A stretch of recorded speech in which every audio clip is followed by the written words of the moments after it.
Good evening. Welcome to the Board of Selectmen's meeting in the town of Limerick for May 4th, 2026. At this time, we're going to go into executive session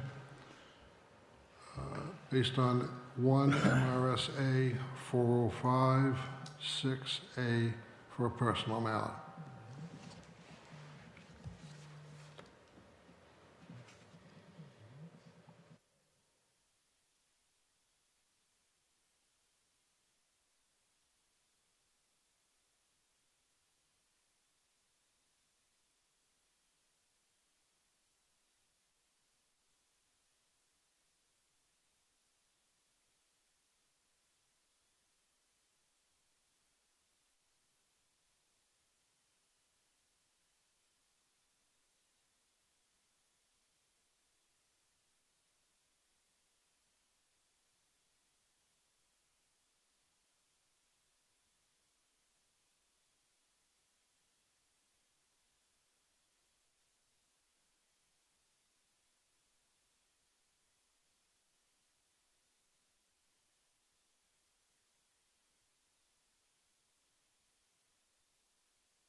have executive session at 7:03. Can I have a vote to accept it? So moved. Second. All in favor? Okay, we're gonna take a 10-minute break before we start up with the regular meeting. 10-minute or 5-minute?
Okay, we're back from our executive session for a regular regular board meeting.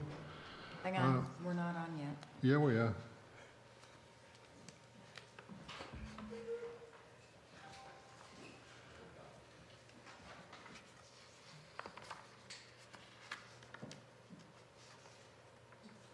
Okay, It's still showing the, I'm sorry. How about now? it's still showing the, oh. Yep, now it's on. you gonna start off with this flag salute, please?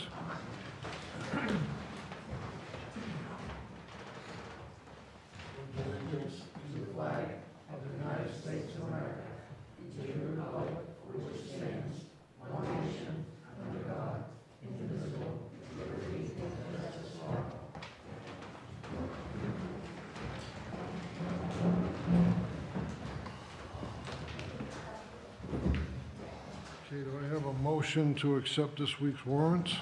So moved. Second. All those in favor? Opposed? One. Okay, minutes from April 21st. Do I hear a motion to accept? So moved. Second. All those in favor? Okay, announcements, Wade?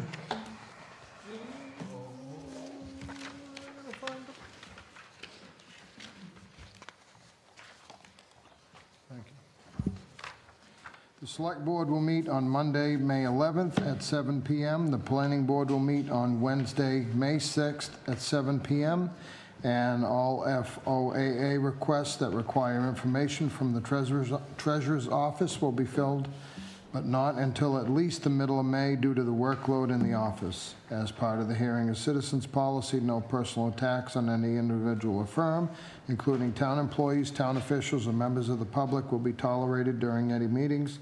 Please direct concerns about individual employees or town officials to the chairman of the Board of Select Persons outside the public meeting. For your convenience, complaint forms are readily available on the sign-in table. Please stay current with town information by visiting www.limerickme.org.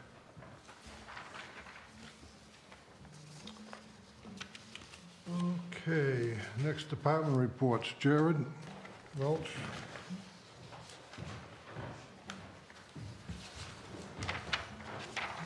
Good evening, Jared Welsh, Fire Chief, Limerick Fire. It's getting warmer out, so our call volume's already up. We did 62 calls in the month of April. We have done 198 for the year. 12 fire calls, 5 of those were to go out of town. We did 50 EMS calls, 2 of those were mutual aid, 2 Parsonsfield, none to Limerick. Professional development, we have 1 person nearing the end of Fire 1 and 2. Our glide scope laryngoscopes, this will be the last update. We have 1 in service on the front line. We're waiting on a hard case for the back one because it's like $2,500 a piece. So that will be in service hopefully this week. And then both trucks will be the same. The new ambulance, we met with Lifeline for the first time this last week, started to go over some changes, had Newfield involved because they also have a Lifeline truck. They have a lot of, we're going essentially with the type of truck Newfield has with some slight modifications. Staffing. April was a busy month for illness, injuries, and other missed work days. We've had a bunch of people step up. We had some overtime for the first time in 2 or 3 weeks because of those call-outs, but we've really had 2 or 3 employees just really step up and help us out. Training, we had the live fire training in Hollis at the Burnham building. It was set up by Leamington. It was attended by Standish, Baldwin, Leamington, and Limerick. We had 10 people there for about 6 hours. And the EMS grant, we used $5,000, a little over $5,000 of that for the laryngoscopes, around $2,000 for classes. We are nearing the end of that, and there's different categories you can put that into. What I'm going to try to do is to use $5,000 to partially pay for a paramedic program for Andrew Lord. If we don't use this money, it gets returned to the state. Andrew has been here, I think, since 2019. He's put a ton of work in. He's done like 36 hours a week that whole time, so if we can get him a partial payment towards medic school, that'd be great. And there's some questions on a couple of previous selectmen's meeting I tried to watch. One was about intercept fees. So currently our intercept fees, so if we go at an EMT level, it's considered BLS. It gets billed to the insurance or private pay at $662. There's some mileage and some different things in there, but $662. If we then call Wadborough and pick up a medic, we will be charging that, Limerick will be charging that patient $938. So then we take $250 of that and pay it to Wadborough. So we end up like, I don't know, $30 a head, but that's if insurance pays or the person has self-pay and they pay. Sometimes they don't, but I know there's some concern there. There's a question about the siren and the overhead ringer. So when the station was being built, there was some concern about how expensive it was. So some things were cut. One of those things was the cupola or the hose tower. And I think that was $50,000 to $75,000. The siren was going to sit on top of that. So that was removed so that we could save money. And the overhead ringer was $1,500 for that. So we thought if we just got portable phones and had them around, it'd be much better. And just a reminder to everybody in town, like the fire department number is a business number. Like if you do have an emergency, call 911. If you really don't think it's an emergency, you can call 324-1111, same number since I was a kid. It's gonna go to dispatch. If you call the station and tell us that there's lines down or you're on the floor and you need help up, we're going to hang up with you and then call dispatch anyway. So you're just taking one step of that whole process. But that's all I have. What are any questions? Questions? All right. Thank you. Thank you. Thank you. Okay, next, Stan Hackett, Code Enforcement.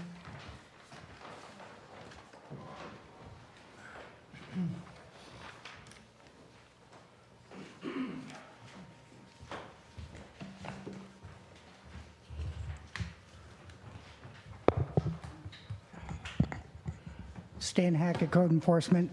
First, I wanted to recognize today is Firefighters Recognition Day, so please, if you see them, recognize them and thank all your first responders for every effort that you do. The department report is plumbing and building permits came to year-to-date $38,372.52. Business licenses so far, $3,250. That's one license. The annual fee is $4,000, but because they were transferring ownership by prorated until July 1st when the $4,000 is due again. So that less the 25 state plumbing fee is $1,127.50.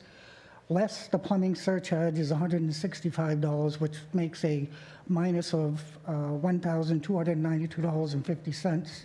So year-to-date, we've collected $40,330.02.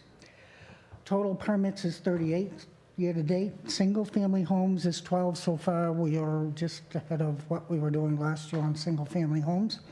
And we have one duplex, which is not counted in the single family. So that's actually 12 dwellings, 14 dwellings, sorry.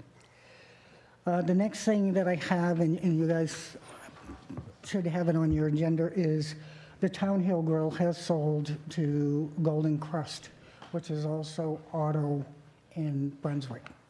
They have submitted an application to the state. We need to, when you get to it, set a public hearing for that.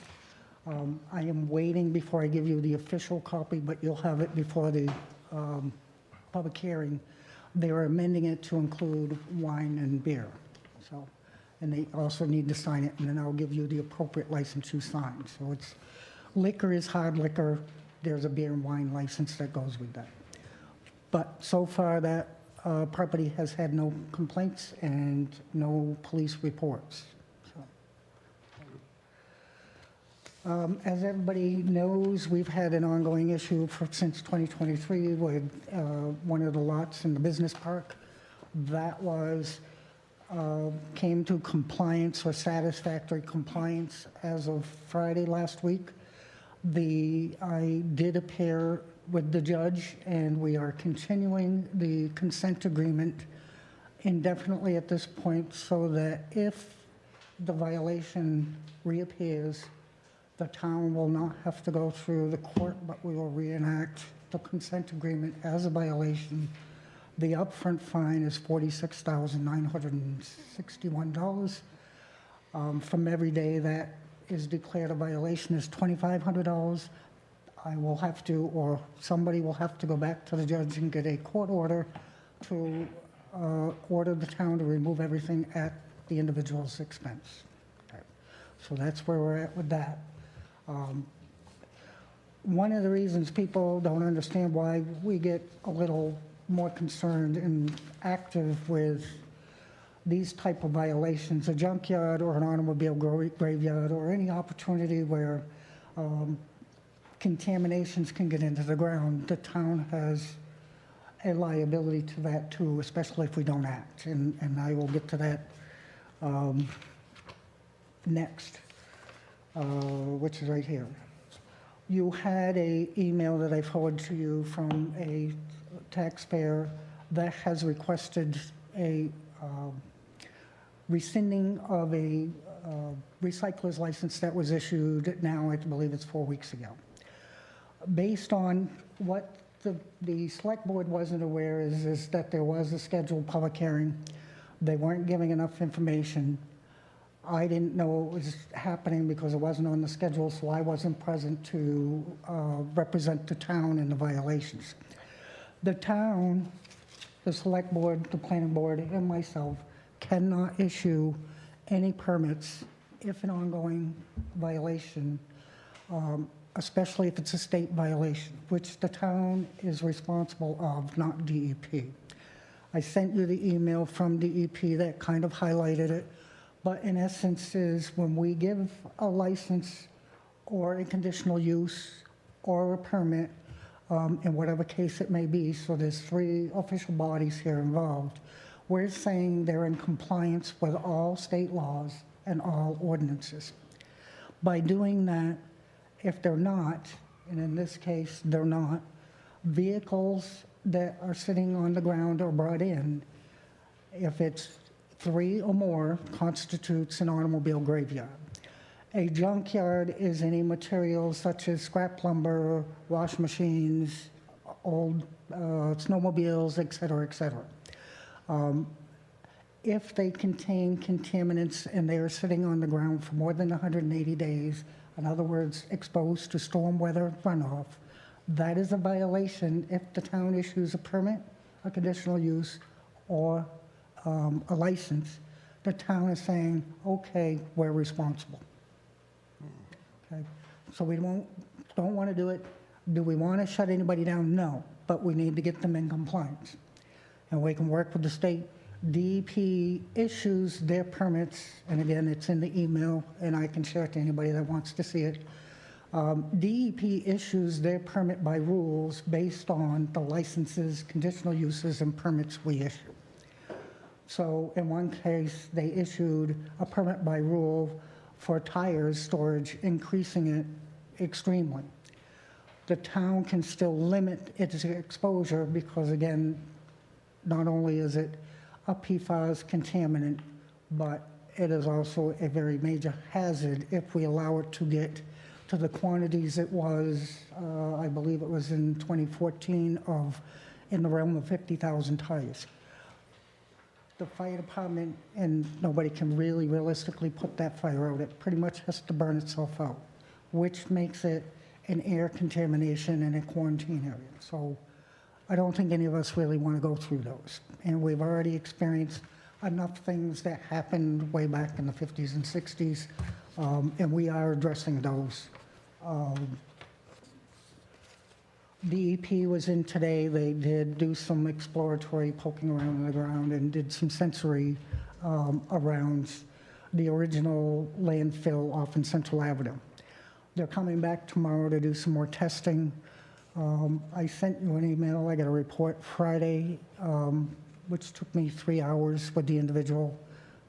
I now a certified ordained minister, but they're coming back tomorrow. They're going to take a look at the site. It does not look like anything that's a contaminant, but rather than be, sorry, we're going to be safe and they're going to look at it. It looks more like biological degrading of vegetation, so, but I didn't want anybody to get alarmed. But in that area off in Coffin Hill Road, there is another rumored dump site there. At the time, it was the town of Leamington, the town line moved, but there is no validity to that rumor at this point. There was another scenario last week regarding Deepvale and a taxpayer who wants to put a business in that area. There was the subsurface system, which now requires an external grease interceptor, which is a grease pit, and it's a tank, just like a subsurface system. It holds a portion of the grease and stuff from going into the sewer system. That was resolved, then on came another conversation that they didn't meet the setbacks. But before I could interrupt and advise them that's my job and we've already looked into that, I wanted to take the time to actually do the research again. And in April 1st of 1912, a subdivision was filed at the Registry of Deeds called Deepvale. Maple Street, Westcott Street were part of that subdivision. On Maple Street, there was 4 additional mills. The road on Maple Street was, right-of-way is 40 feet. It is still 40 feet. The pavement is 22 feet wide, which means that the center of the road is 20 feet. The setback is 15. These individuals, actual setback at this point, because the pavement extends the right-of-way by 2 feet on each side, is 17 feet from the right-of-way.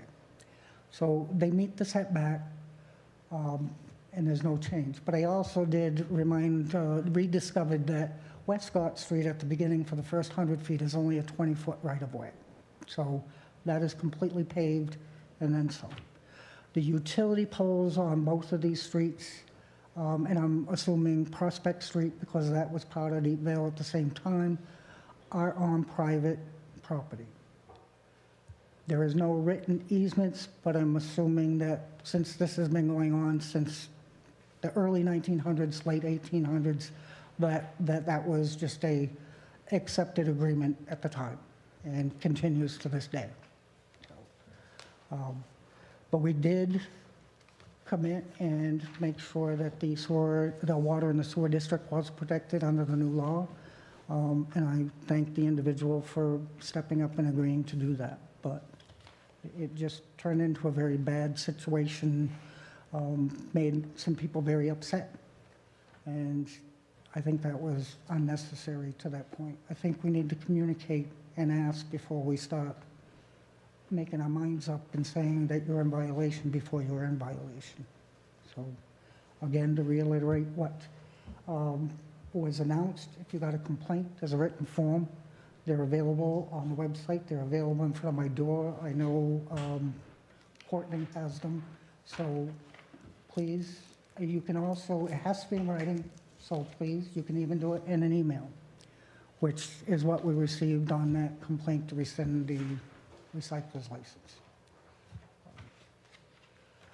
There was a question about legal, and I know you've gone back and forth, and we don't want to overwhelm the attorneys. Okay, so I've taken the opportunity out of several violations that we've got going and picked the most serious ones, which involve a junkyard and automobile graveyards.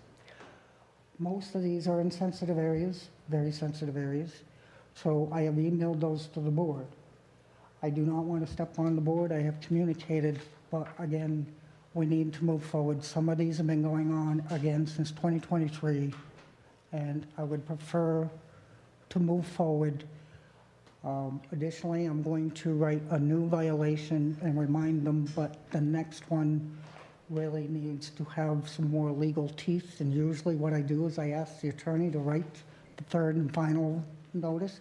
That usually sparks interest. Okay? You've also seen the pictures. One of them is a little bit worse this spring, and they also are constructing a building behind that's not visible with no permit.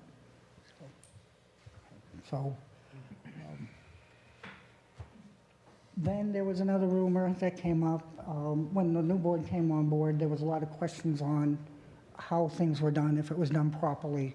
And again, I think a lot of that is communication and a lack of information.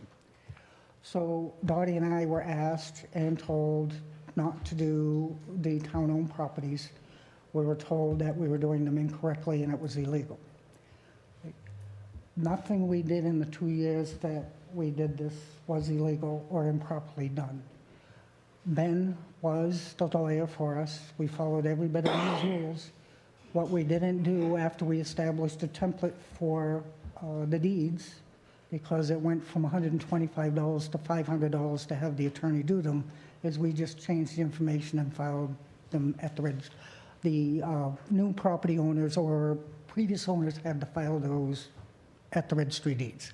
If they don't, it will not clear the liens that are existing. The municipal deed has multiple purposes. It releases the interest the town has in the property. It gives a new owner or the previous owner the title of the property, and it releases any of the liens that it's related to. So on that, I know everybody saw in the annual town meeting what we did for sales and what we did. Overall, in 2 years, from selling those 60 properties, is we recovered all of the past revenues because we had to go back to, in one case, 1934. Trio didn't have all this information in it, which was one of the problems that Judy and Julie were being pointed to, and as I've studied many times, it was nobody's fault. It wasn't carried forward. That is something old select boards, even in Leamington, used to do. If the town owed them, they wanted to get them off the tax roll because the state still sees it, but it becomes exempt. And back then, the state would swap, all right? But as a rule, you don't want to take them off because you have to recreate those in order to sell them now. So you recreate the taxes that were due from that date on. You have to recreate any lien costs, any other expenses that were incurred by the town. That took a good 6 months going through the tax records in the vault, and they're all handwritten. So, and Judy was very helpful trying to decipher some of that. But in permitting in the last 4.5 years, in licensing, code enforcement has brought in excess of $655,000. So my department has paid for itself and done a lot of good for this town. And that is what I have preached and done and committed, that I will do whatever I can with whatever knowledge I have. First thing, when I came in September of 2021, we miscalculated a permit that brought in an additional $95,000. $75,000 of that went to help the fire department. So that's what we've done. And every year thereafterwards, code enforcement has paid and brought in more than what it has expended.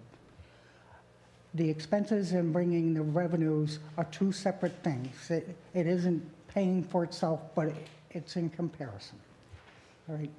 The revenues that were recovered from past tax-acquired properties was $1,003,102. The tax principal, which is the interest for the principal that we collect over the years, was $87,897. The interest, that's the tax principal. The interest recovered was $18,281. Legal fees we recovered was $46,337. Administrative costs was $39,418. That covers Judy, Dee Dee, and the treasurer. The administrative cost, which was me and other cost, was $79,214. So it paid more than half of my salary, almost 2/3. Capital's reserves, which was the monies we got after we gave prior owners their proceeds, or if we had to file it with the unclaimed properties, we should have brought in a rough figure around $1 million with the 2 years. So it is a very good process, but I wanted to dispel the rumor that I heard the other day, and I find it a little insulting to my character is that I did something illegal and it was wrong. We didn't do anything illegal, and it was all done with an attorney, so I wanted to make sure that we're clear with that. And I do know that you have somewhere in the proximity of another 140 properties to go. Lake Arrowhead Committee that used to exist, they had a growth plan so we wouldn't overgrow, and we followed that. So there's planning on both the town and in Lake Arrowhead. As you know, it will have an effect on your emergency services, on your administrative, and the amount of time that you actually put on the board. But on Lake Arrowhead's is they have to develop the roads and maintain them. They have water lines that were put in 1970, and as they go, they're replacing them. So there's a bigger picture involved, and we work together. And I really want this backstabbing and the rumor stuff to stop. It is very reversing the forward motion that we've done, that I've seen in the last 4 years. And I find most of it is because of lack of communication or quick decisions, right, Judy? And Friday, we really did.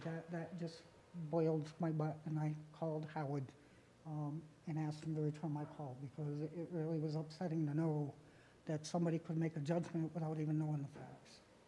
So, on that, I'm going to let you have your floor again, and I apologize, but, oh, there is one more thing. In a private session, we discussed my training. We never decided if you were going to pay that training as we have in the past, or decided to amend it. So I don't know what to do at this point. I know I did give Julie the open ones that she had invoices for, but I haven't given her the others because I haven't been given the okay to go. We're going to continue to do what we did in the past, or what? So. Okay. What's the board's pleasure as far as funding that? I make a motion that we approve his, Stan's classes that he needs to take for his yearly, what he has to take. And Continuing education hours. Continuing, yes, thank you. Continuing education hours. I'll second that motion. Okay. Moved and seconded. Any question? Any, have a vote? All those in favor? Okay, no opposition? So everybody knows the board wasn't doing anything. They're doing somewhat of what they're supposed to do, and that's protecting the liabilities and the expenses of the town. But it is in my budget, and I don't exceed my budget, so again, and that was all discussed. But I didn't want to bring out all the stuff. I just wanted to clarify that. Thank you very much. Thank Thank you. you. Can I just ask one question regarding that detail, which Yes. would be what Dee and I are doing for takeout stuff? Yep. So right now you're saying, and the board is saying, agreeing or whatever, that we can go ahead with where everything's already been done as far as the land, Yes, where the buildings are going, correct. so we can move ahead. And Dee Dee asked me to put that in writing because of what has happened, and I do not mind doing that. And I will, again, anything that I do, I try to CC the board. Being on the board and not knowing what's going on and having somebody stop you on the street or give you a call, and I don't know, which is the wrong answer, say, I don't have the answer, I will get you the answer, is very awkward. But the thing is Dee Dee was told she had to move her building. There was all approved. The land work and everything has been done. Some of it's already in place. And again, before I could spit it out and say, it's my job, let me do it, but it just got too far. But yes, everything it is, I told Dee Dee this morning, and I've told Nick, and I've also corresponded with Ken Gardner, who's doing the site work for the grease extractor. But everything, the way it's laid out, can be laid out where it is, It meets all the setbacks, all the standards. The only thing that I need to do before she moves forward with the final building is a permit and a plot plan, and she's aware of that. But they're good to go.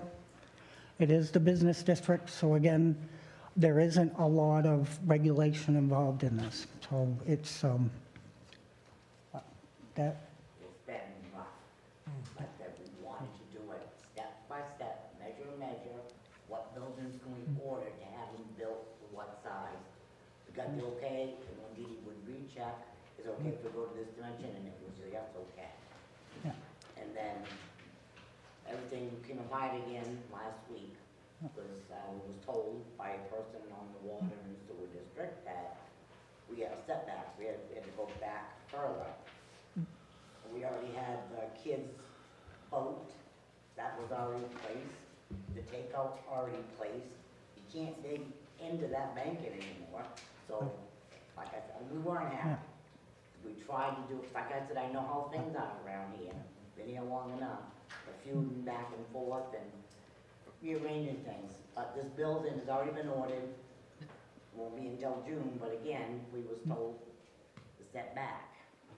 If we was told we weren't at the right measurements at the time, we probably could order a smaller building, but we was told it was okay to move ahead.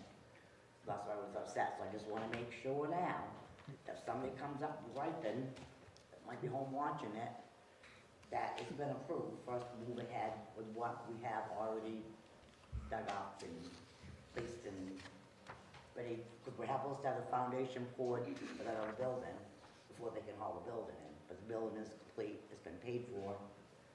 Building alone was $69,000. Like I said, I don't wanna get stuck with a building I can't use. If that's the case, I'll put a pot house down there, we'll forget about soft serve ice cream. It comes to that, but I just appreciate him looking into it. I did know it was a subdivision, pre-existing, and the telephone poles, the water and sewer, that is all on our right of way, to our property. So, thank you. so you're good to go. And one other thing that I had on my notes was roads. I rode around and the plowing has done some extensive damage on some of these roads and have undone a lot of the maintenance that was done last year. The other thing they've done, as you're aware of, is they've knocked some roadsides down and they've clipped telephone poles, okay? So to remind you, I know it's in your contract, but we have an ordinance under the road safety contract, and Ricky is aware of this, and we ran into a similar situation when we're in Griffith. If anybody damages a town road, they are liable for it, and if I know about it, I will enforce it. So Ricky does communicate and send me pictures, and then I find the individuals doing it. But the plowing did do some extensive damage, and I'm gonna let Ricky explain more of that as he's aware of what it's gonna take to repair it. But they did a lot of work on Lombard Hill Road, and it was very impressive. And that, a portion of it that got damaged by people moving a mobile home in, a double wide, again, they were held accountable, and that part held, but the upper end towards Slayer Mountain got damaged pretty good. So, and Prokey subdivision is owned by different people now. Picards are under contract. They have agreed to do all of the road work that needs to be done up front before any other permits are issued, which includes Staples Hill Road, Norton Road to Coffin Hill Road, and Coffin Hill Road to include a sublayer of pavement, and then before the final permit, it will be a top layer. But they will have a bond with the town, which is a mistake we didn't do before with a layer drive. And so we are doing things right, and we do communicate. So again, thank you, everybody, and I will get off my high horse and go home. Who purchased the Prokey? Picard. Okay. Okay, there's almost 150 acres, Yep. and they want to build eventually 105 houses. So that's what initiated our moratorium of any subdivisions of more than 7 can't be done right now until we review. That was previously developed, right? Yes. Prokey made a lot of deals with the town and with Bob Richardson, and I do have a note, if anybody would like to see it, Ray handwrote it to the select board and said he didn't finish the job, so Bob did. But it will all have to be brought up to road standards again from Norton Road to Coffin Hill Road, and Staples Road, which I don't know if it's passable now, but it wasn't last year when I went down it, so, Now, they're gonna keep the same layout? yes. Yep. Any revisions to a subdivision have to go to the planning board, so anything above and beyond the 12 homes that were already approved lots, that will have to go back to a planning board review for a new, or a revision. Same thing with Lake Arrowhead. We can't change those green belts. We can't change anything. We can combine the lots, but we have to be careful because, again, depending on the lots being non-conforming, under the state statute, requires if it's the same owner abutting two non-conforming lots, have to combine it. So that's about the only thing, and again, as you're finding out, is you have to communicate with Lake Arrowhead as well. It isn't just changing whatever. Yeah. Okay, thank you. Anything else? Thanks, Dan. Thank you. Okay, now we have hearing of citizens.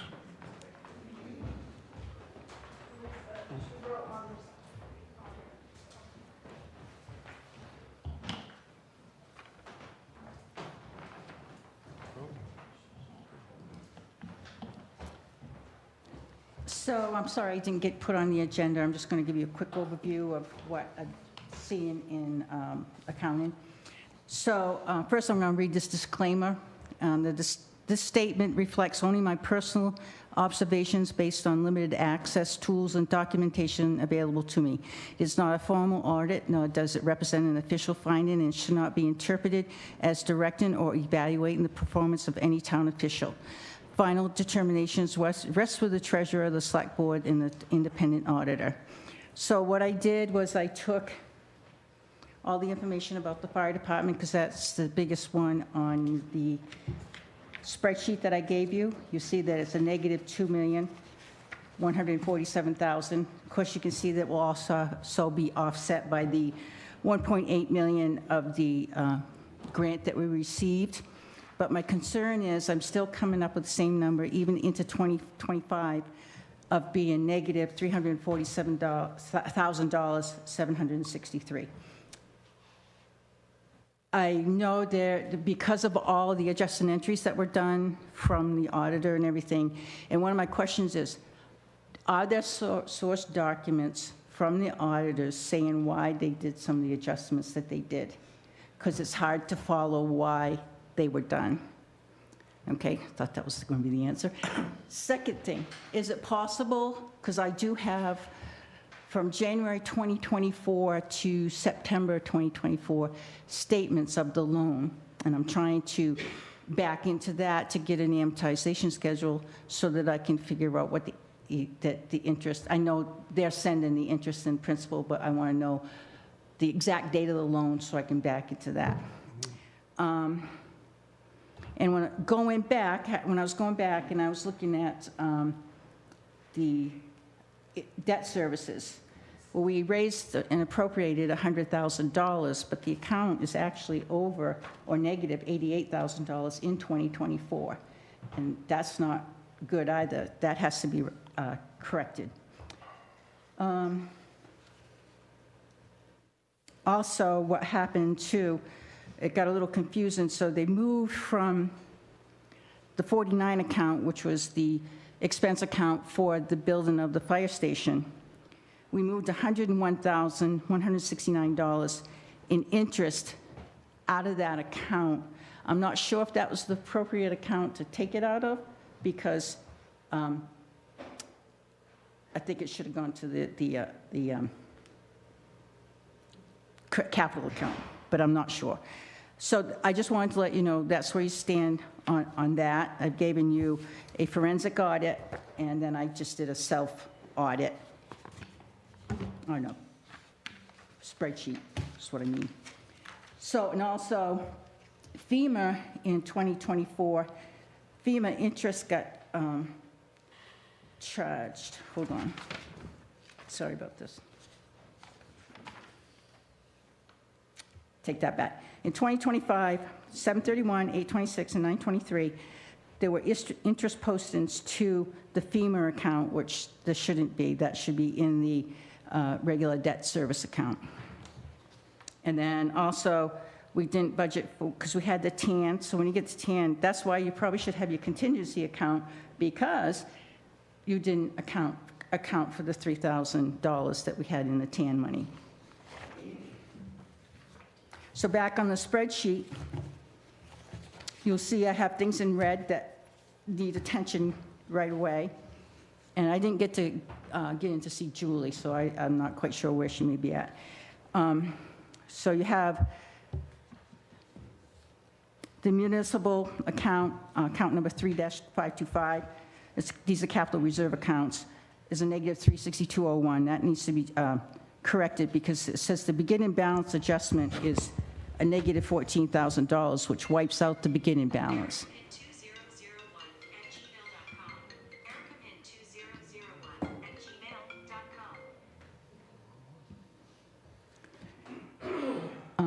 Then the public access account, the same thing happened.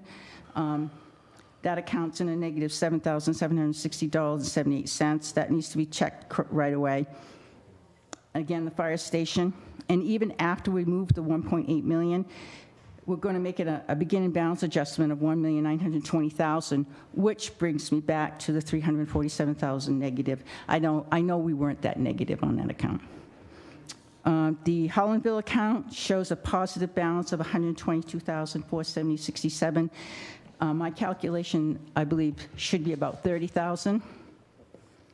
So there's something in there, because in that account, in a beginning balance adjustment of $1,100,168.17, I don't know what that is. I don't know what it's made up of. Town-owned paving shows that we have a $60,000 balance in there. I don't think that's correct. Fire gear reserve shows a $1,875.44, and I have in yellow, you see the $18,200. I think that belongs to operations.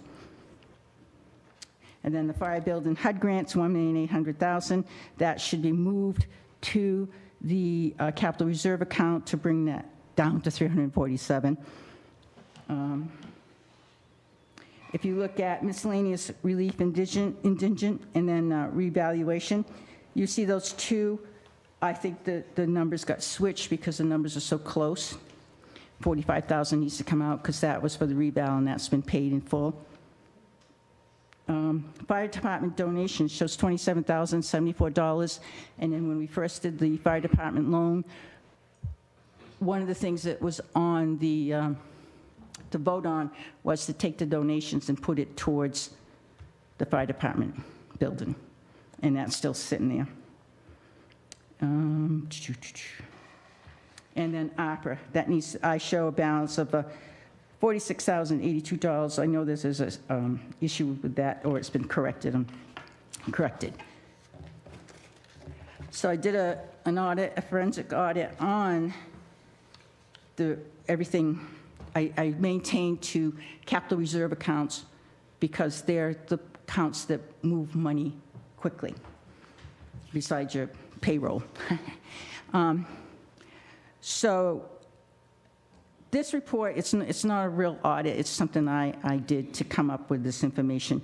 And there are critical areas, and the capital reserve being a negative balance. No capital reserve should be a negative balance. And it is the large and most urgent one to correct. And that will correct, it should correct your unassigned balance or your big balance where you're like off, what, 2-point-some million, something like that. Off the top of my head, I don't know. We have an account that's G3643, which is called the 1928 fire truck restoration. That's a critical thing to move. That's the 1.8 million that needs to be moved up. And that was, then there was a correction done to that special revenue account for number 4643, for donations were moved to that of $5,380.58. That was done. You have due from interfund accounts that are, there's a repeated posting of $7,208. That goes back to the FEMA money. And the general fund owes capital, it says it owes over 1.1 million. There's maybe a little bit of a time crunch here for me because I'm getting reports that are older.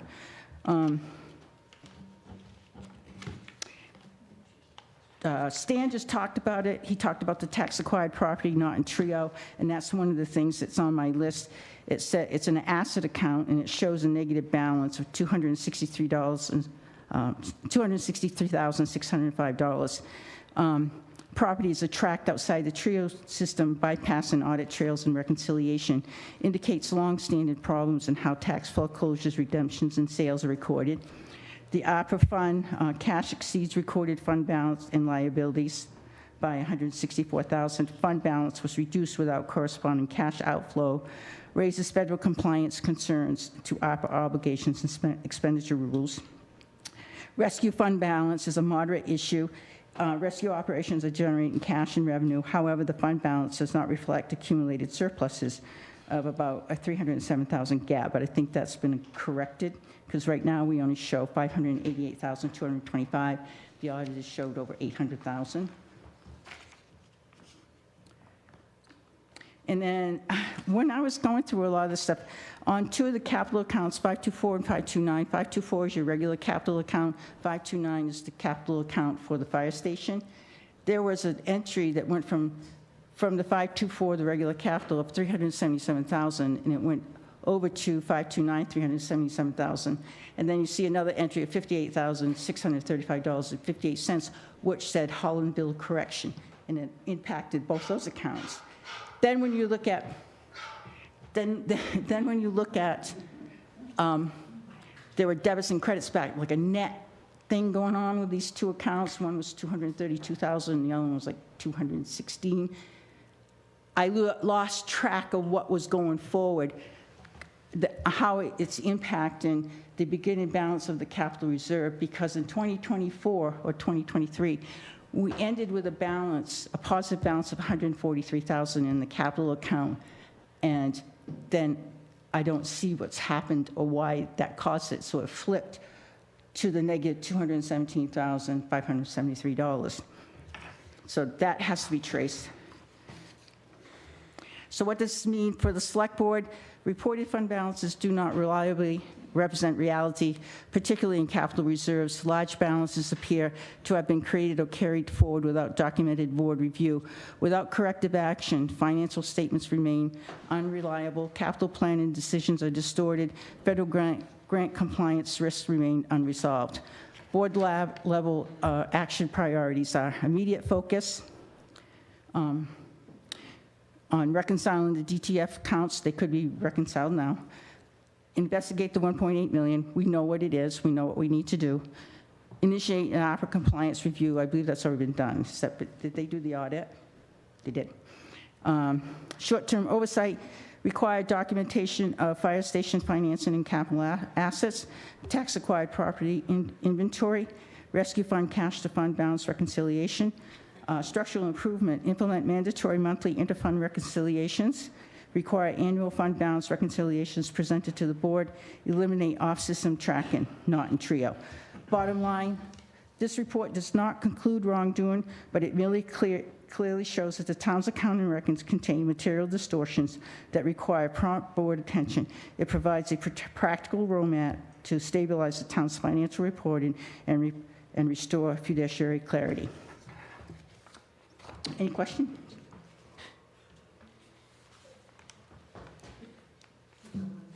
Oh. First of all, I'd like to thank Mrs. Thorne for stepping up and doing this job. I have a lot of confidence in her. She's a past board member, and she's worked in the financial industry for years and years and years, so I think we're very fortunate to have you volunteering your time. That being said, the information that was just given to you is very concerning. These problems were brought up to this previous board about a year ago, and, you know, an account or two not being corrected or properly debited or credited or whatever you want to call it, I think most people could go with that, but I think she's talked about the better of a dozen accounts, 100,000 here, $1 million there. What are we doing? What's going on here? Can someone tell me what's going on, that we have this many discrepancies on millions of dollars of taxpayer money? What is going on? I can explain it. No, I want to hear it from them. Well, okay. They run the town, the Yeah. buck stops there. I want to know, what are you going to do about it?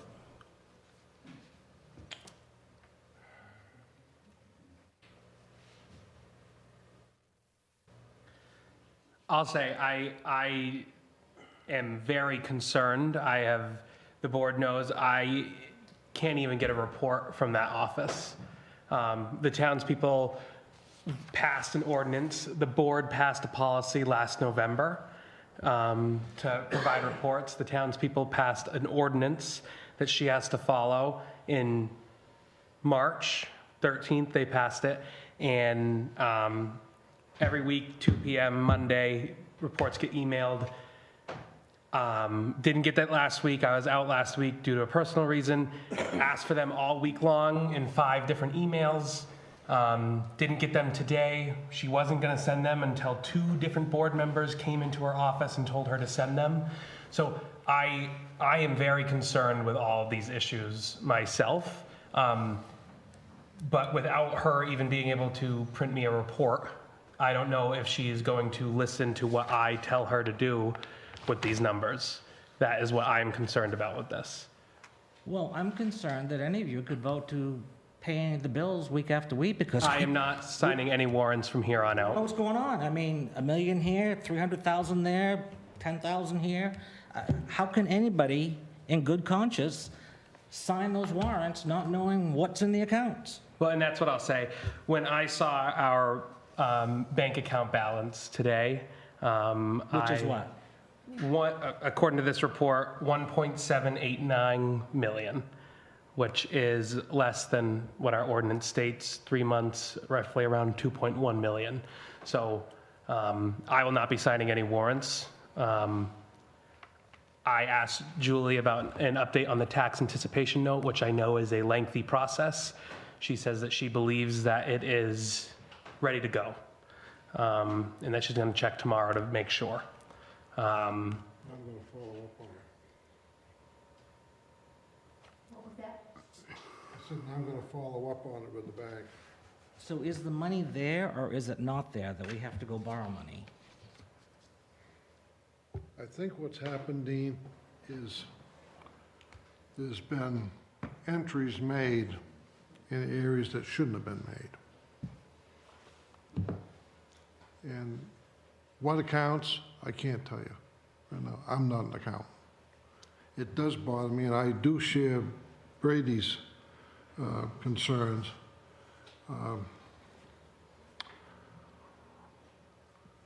It's bothersome to, And it shouldn't be. when we're dealing with ongoing bills. Right. I And mean, I Howard, can't- you have properties, you pay a lot of taxes to this town. Yeah, and I'm concerned about obviously saving money for the taxpayers, but I gotta know how much we got, because we've got some projects coming up. We've got tarring of roads, we've got other tarring projects and things, and stuff down the rec field and things, and we just gotta make sure that money's there, and I'm questioning it. Well, like I said, I have a lot of confidence in Mrs. Thorne's But you know, presentation tonight. just add that when you were saying that the documentation, to my knowledge, that a lot of stuff wasn't documented.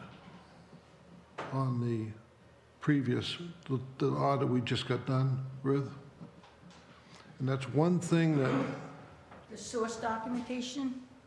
Is that what Yes. you're talking about? Yeah, I'm having a hard time, I can follow by account numbers, I've learned these account Well, numbers awful fast, I didn't want to do that, but that's reason why I picked up on what you said there is because the auditor that we're having starting in July has told me point blank, he says he notates, puts notations on everything. You have So to. that we can look back and say, where is the problem, if there is a problem.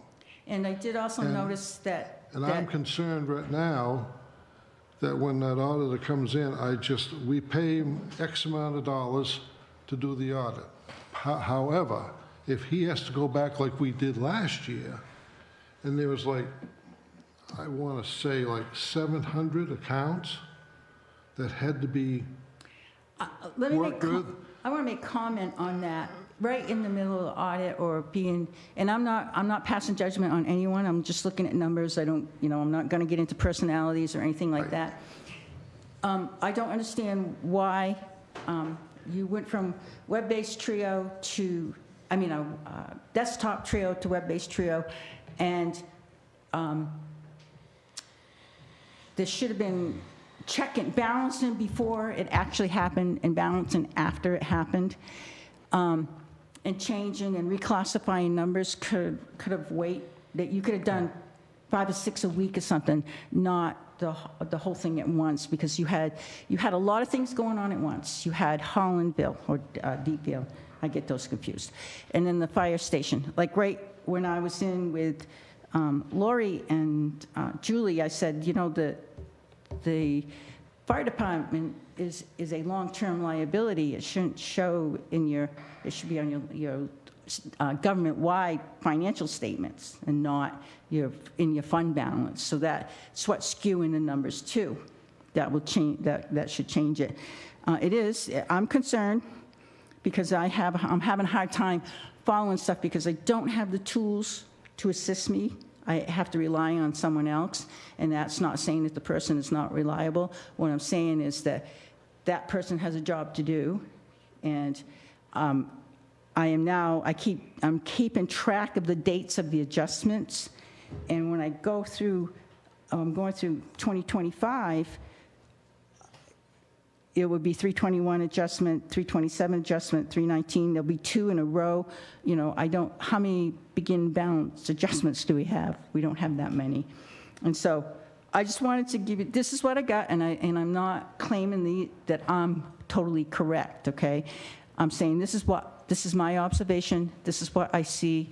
I know there has to be corrections. There were a lot of capital funds being flown around the last couple of years. Take 40,000 from here, take 30,000 from here, let's do this. I used to do it when I did capital accounts. I would say, take 200,000 from unassigned, put it in the main capital reserve account, and then move it again. There's nothing wrong. That's an audit trail. You don't have money floating all over the place. So if you have a total of 200,000, do it that way, keep it clean, and you're going to just take it out of that account. You mentioned Trio. That when they made that switch, that was mandated by the state of Maine. Yeah. Not something we said, oh, we're going to switch this because it's the best Right. thing. I worked in an industry that we changed. If the rest of the financial institutions changed, we changed. Some were in-house. I don't know if you could ever have your own in-house accounting system and not. I don't know about municipalities. In the process of doing that last audit, I spoke to a person at Trio, and an issue that we were having here, they didn't even know there's a problem with the software. Yep. Unless I called and told them, this is what's going on. And they said, really? They called me back and said, oh, we've got to fix this. After we've already done our accounting. Yeah, well, one of the adjustments that I'm confused about is that the interest money, they transferred $101,000, but in 2023, you had $15,000 worth of interest that probably got gobbled up by unassigned. It was just, fell into unassigned at the end of the year when you close your books. But having a negative balance in your debt services account. No. You need to correct it. It should be corrected, but probably by now it's too late and it got gobbled up. Okay. Anything else? Where do we go from here? Well, I'm glad you asked that question. So I want to get together with the other two members on the budget committee and one of the select boards, or two of you, and get this done. Because it's hard I come in and I get all kinds of reports that I need, then I go home and I clamor away at this, and then all of a sudden I go, oh, I got the wrong report. That's not working. So it will get fixed. I know that. I would just want to make sure when that new auditor comes in, that he's going to not look at this and say, I'm out of here. Well, that's what I don't want either. I don't want my reputation to go down the pike either. So, But again, like I said, it's no reflection on anyone. Everybody's involved. Just let you know, every person sitting there and there in this whole building, if we paid attention to what we were supposed to be doing and not what the person's doing over here, we'd have a lot done, wouldn't we? And if you got your reports weekly, you should have reports weekly telling you what is really there. Right now, your reports aren't telling you this right thing. May I ask what's in the capital reserve right now, the main account? The 524, $347,000 plus a little. So there's a positive amount. There's a positive number in that one. But that's the other thing I'm having a hard time tracing. I think I've got it, but the property sales, because the auditors put a capital reserve tax acquired property account, and it had $258,290 in it, I believe it is.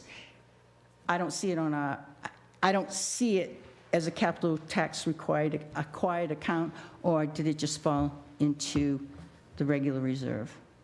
So we got to, I think if we all get together and sit down, and because you're tracing one thing. I didn't know about the $88,000 in the debt services until this afternoon, when I thought I was doing really good, and I had to start all over. But anyway, it'll get done if we get the budget committee together and the select board. I have just one more question. Somebody up there said we have 1.7 million in the cash account? In the partner's checking account. That's our cash.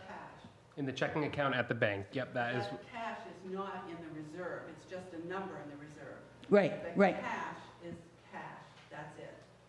Down underneath is where we've said we want to spend our tax money. Okay, thank you.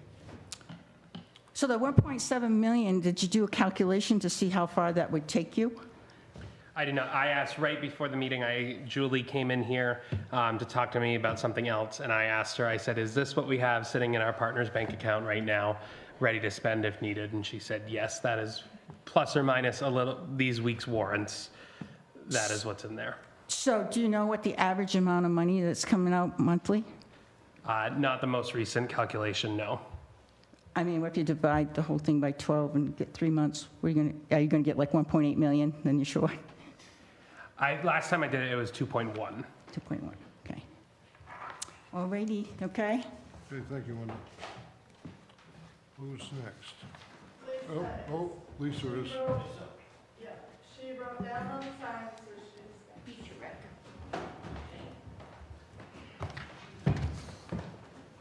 Lisa LePage, Director of Limerick Historical Society. I want to let you know on Thursday, the 7th, we are presenting the, hang on one second. Martha, how do I say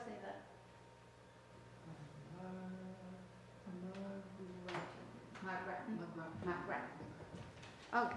Margrethen Fields of Honor. Margrethen is over in the Netherlands. There's a cemetery where we have over 10,000 of our U.S. soldiers there. They're going to do it. Let me read it so it get you. Did you know that there is a Memorial Day ceremony every year at Margrethen, Netherlands, to honor World War II soldiers that lost their lives and the Dutch families there adopt their graves for the American soldiers. Come learn more about the ceremonies and customs that the Dutch people have to honor the World War II fallen from the story of a Maine family that went to see the ceremony in their brother's grave. Presented by the Limerick Historical Society Thursday at the 7th at 7 at the Old Congregational Church. This is Anne Marie Carroll's uncle is buried over there.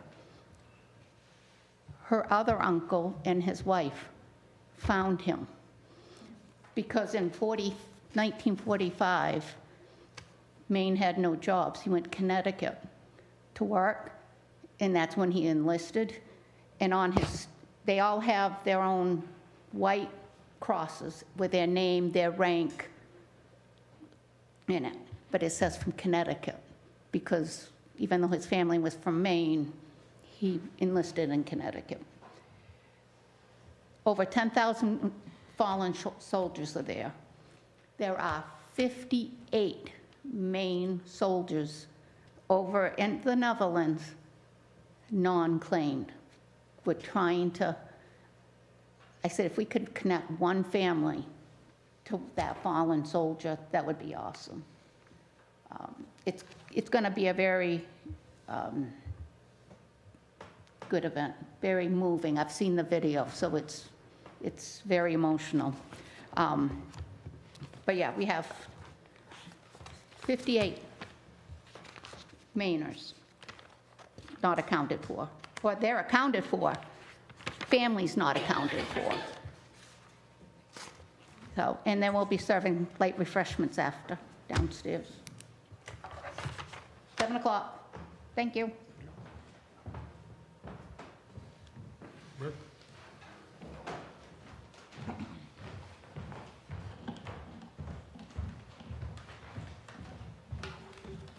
Walter Ricker.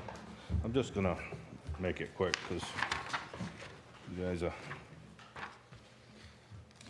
Last week talked about the payments for the engineering, and I was told there was none made. Okay, that's Payments? yeah for the engineering for the parking lot. I'd asked about how much money has been paid out. That was the only thing, I don't have the figure right here now, but the only thing that's been paid out for is the initial schematic plan. There's been more than that. I got the dates. There's been 3 payments. I was just wondering why. It could have been just the periodic payments they made, bills they presented us while they were doing the work. Well, that's what I was asking last week. Well, how much have we spent on this engineering so far? And I was told none, absolutely nothing. And that's not true. So, did somebody not know that it was the money? On the engineering Yeah. part, there hasn't been anything changed. What you have there for figures is the cost of making up the overall plan of what we want to do. That was one. That was one of the payments. But you got a total of 3. I'd have to go back and look at it, Rick. Yeah, all right. Well, like I said, I was just wondering last week, and I was told nothing, and come to find out, it's been thousands of dollars that have been put out, so. It's on the town website, under the select board. It came out of the capital project reserve fund, right?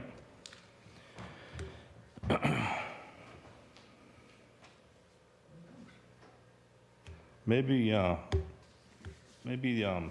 would be wise to ask the people of Limerick at this point if they're willing to spend $300,000 on a parking lot, or should we get some contractors in here to take a look at it and, piece it out, do a little by little, right? We've gone through that already.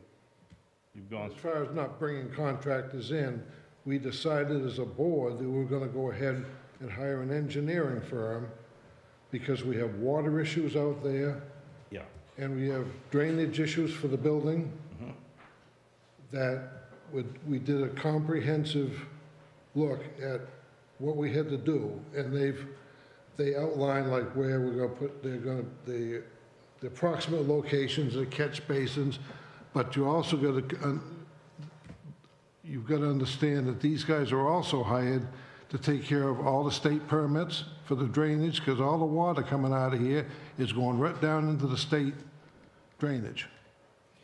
Then we gotta have permits to get into the road and everything else. They first told you it was 650,000, right? And then you downsized it, That was, we asked, get a guesstimate. right? And you Okay, it downsized could it to be- what? 300,000?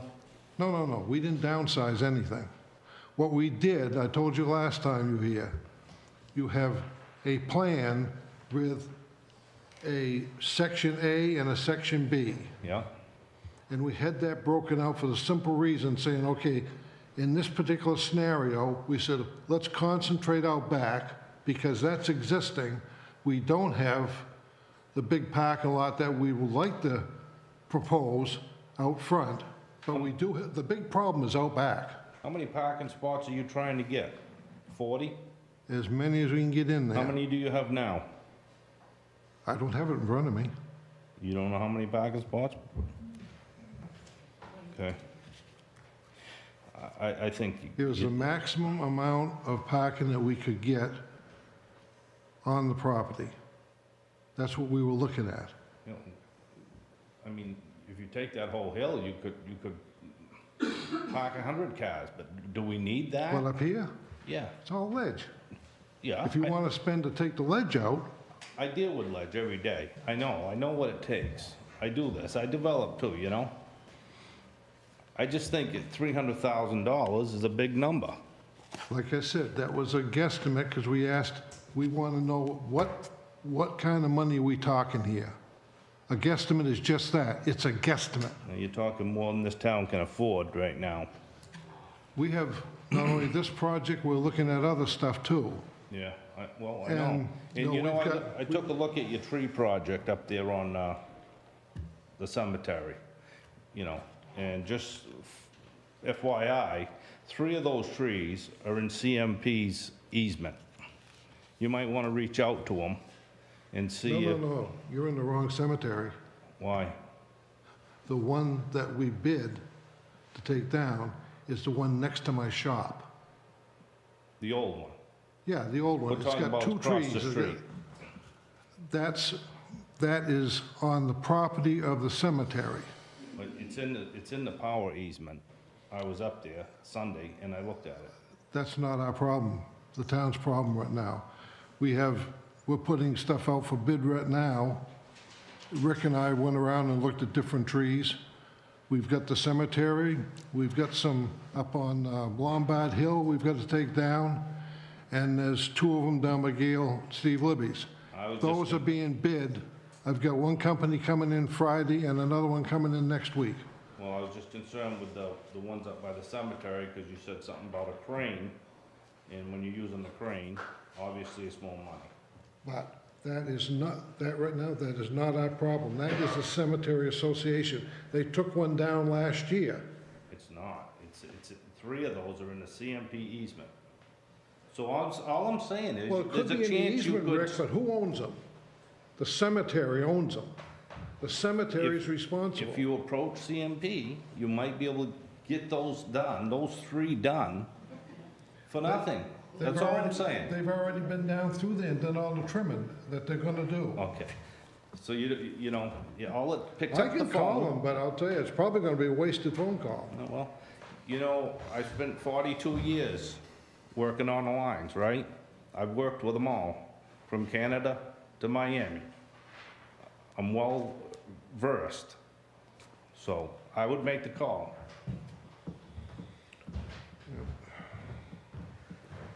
Dean?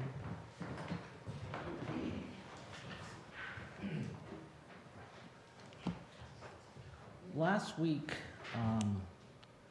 one of you called for a vote for MMA to do something, and you all approved it.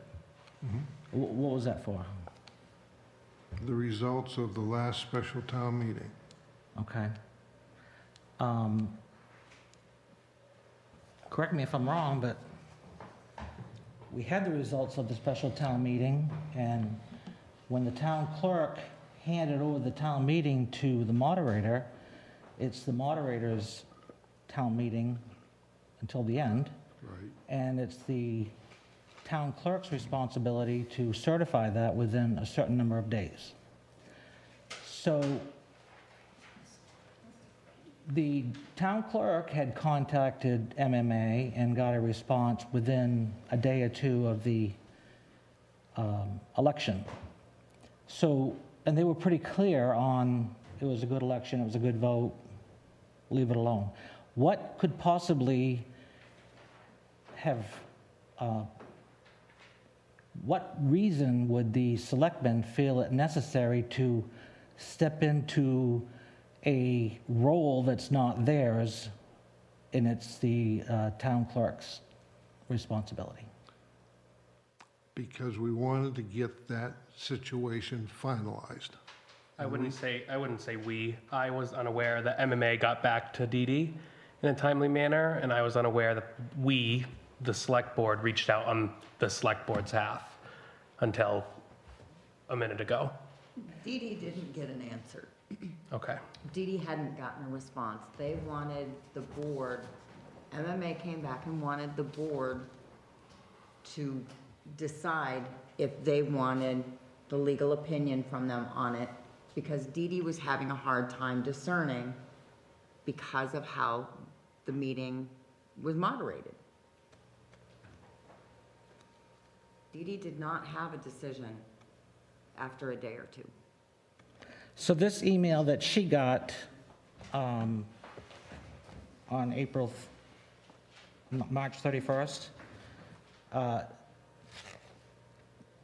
wasn't good enough to certify the election? I'd have to look at that email. All I know, Dean, is the one that we got. The thing with MMA is she could have called up there, and you know just as well as I do, when you call in MMA, they've got a number of attorneys up there.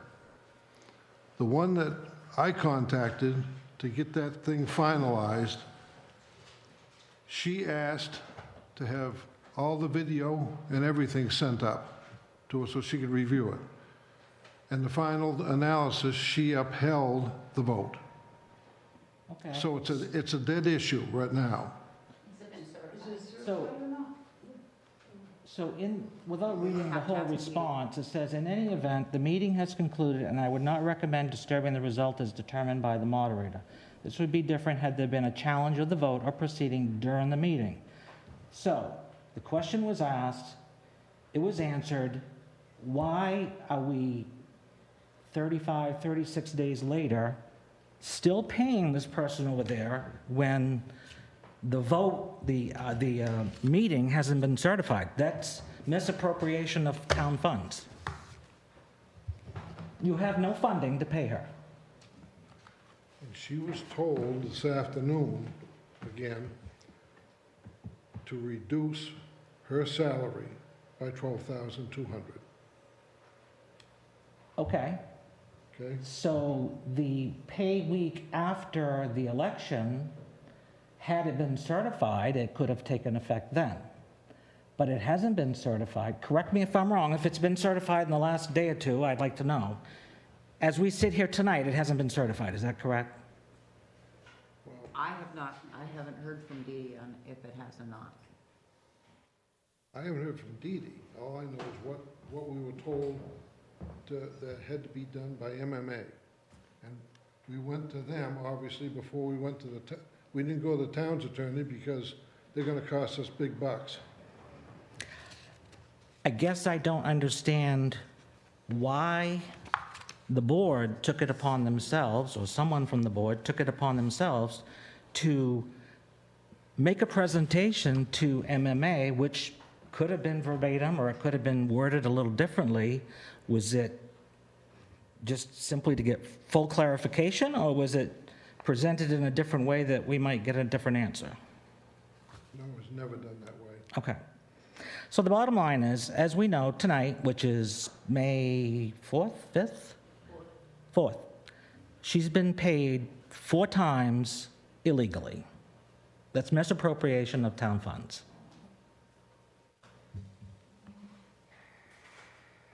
You guys sort of signed for her. True, but that's nothing that says that we can't go back and redeem some of those funds. Well, I guess if there was a commitment from the board tonight to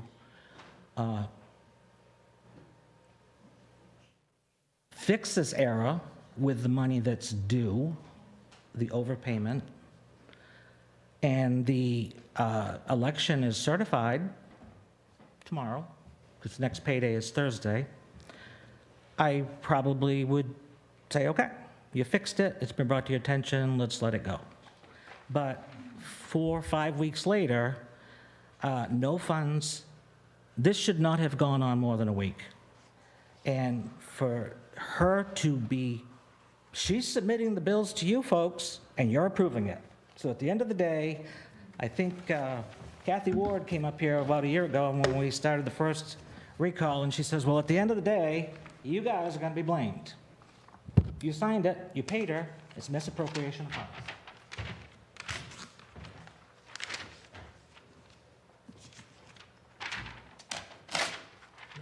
Cheryl?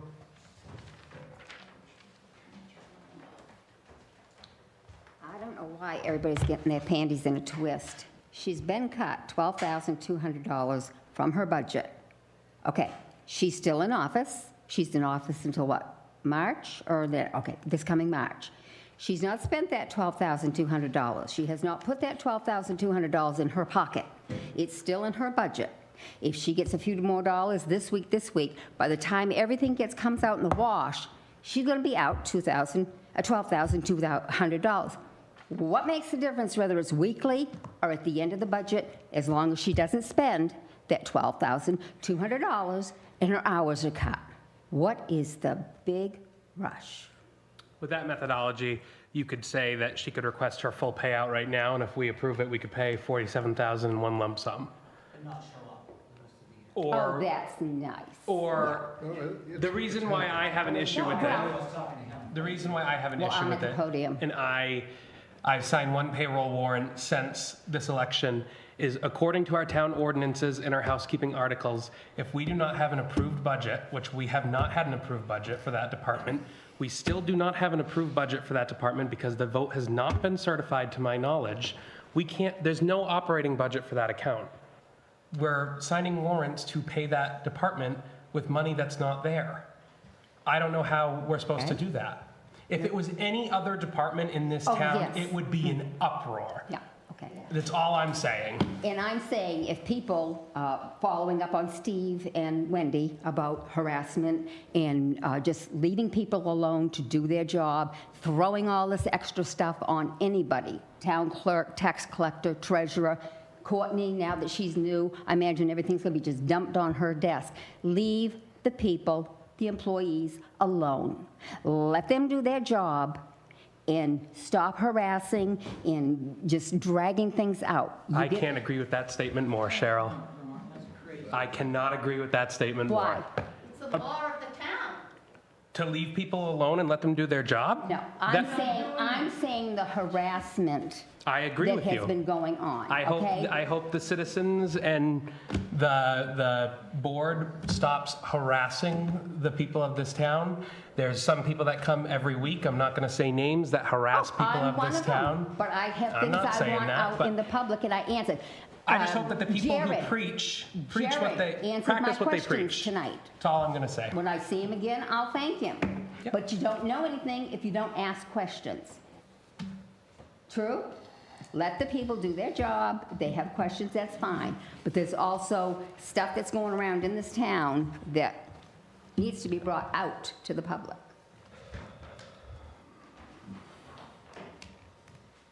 Anyone else? Yeah. Sorry. Back to the loan, if you can get statements for me, that'd be great. And if they, because in the audit report on page 34, the auditor talks about 3.75 million mortgage note payable. I just need to see when the 1.8 million was actually applied to it so that I can back into that number. But, and then, and I'm wondering if her adjustment is 1,910,000 and some few dollars, and I don't know what that's made up of. Part of me is assuming that it's a loan balance, but the auditors, as of 12/24, said the balance was 1,846,963. So I'm just trying to clear that up for myself. And I'll get with the other two budget committee members so we can work together on this.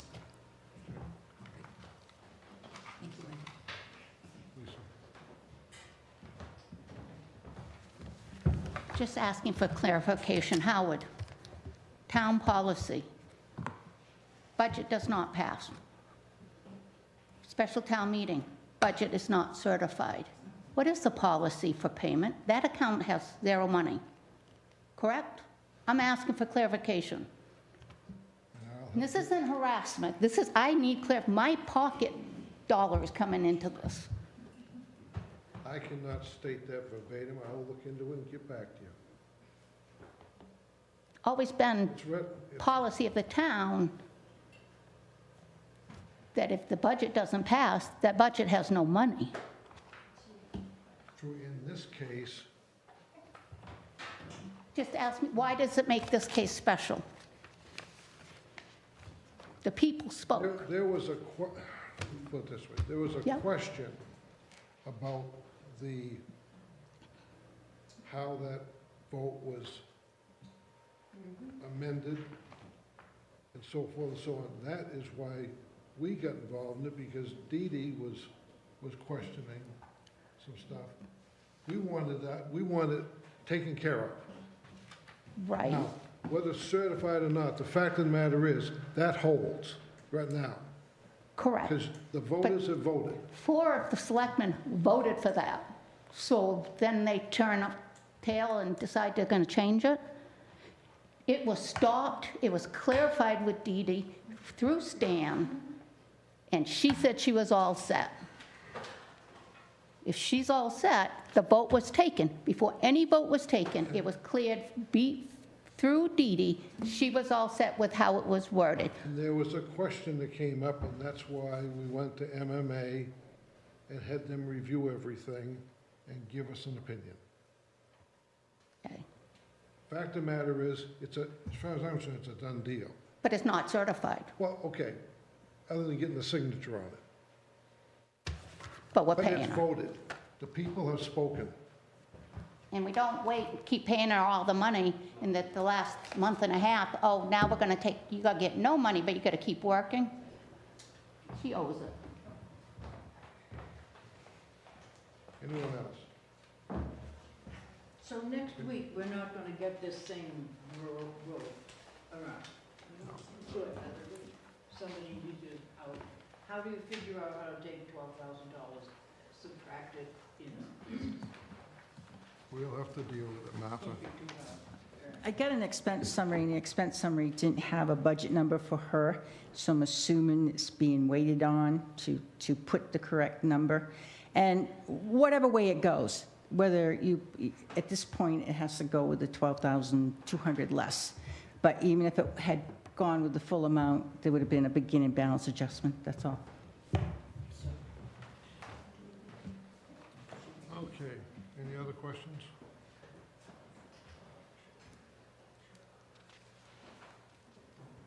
Okay, review of legal accounts, we don't have any this week. Parking lot paving update, I think we just gave it a few minutes ago. Deep Vale update, Gail?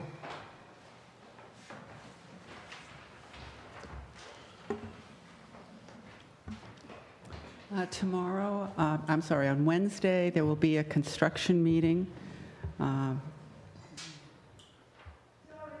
The engineer from Dirigo will be here. project leader from Community Dynamics will be here. I'm sure Dearborn will be here.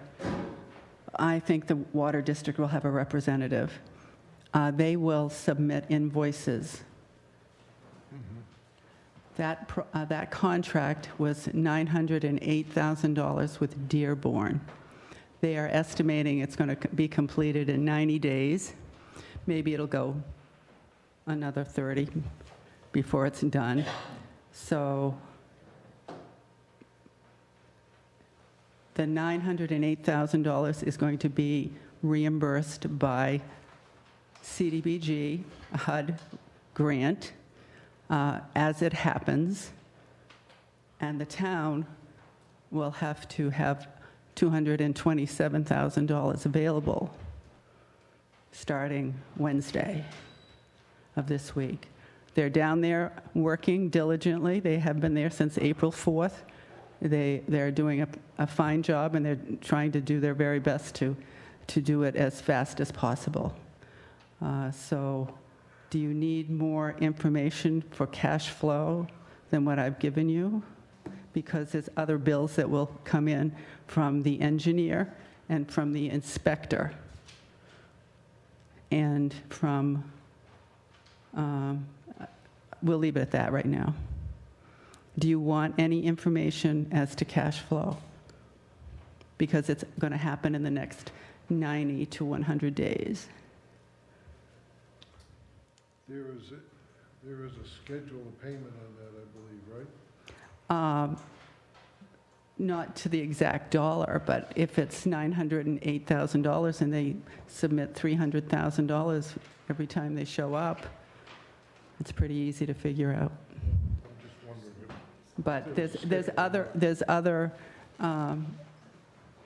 they're bringing numbers on, Wednesday, but I don't know that that would be the correct place to discuss that at that point with the people that's going to be in the room. We don't want them to stop working. We've got the money from the state. You get it as a drawdown. We submit the invoice, Brady submits the invoice, and within, I'm told 10 days or so, money is deposited, and then the check has to be matched with 25% of town funds, ARPA funds, whatever our funding, because we're fully funded. Even though the cash is in partners, this project has been totally funded by the voters. So you've got to come up with the cash. Okay? Is that clear? Okay. All right. Thank you very much. Okay, systems administrator, that is a done deal. We can take right off the bat. Recreation director, we had interviews last week, and Lori and Jerry and myself interviewed the candidates, and we had two really, really strong candidates. My opinion, two really strong. One came out, in my mind, above the other.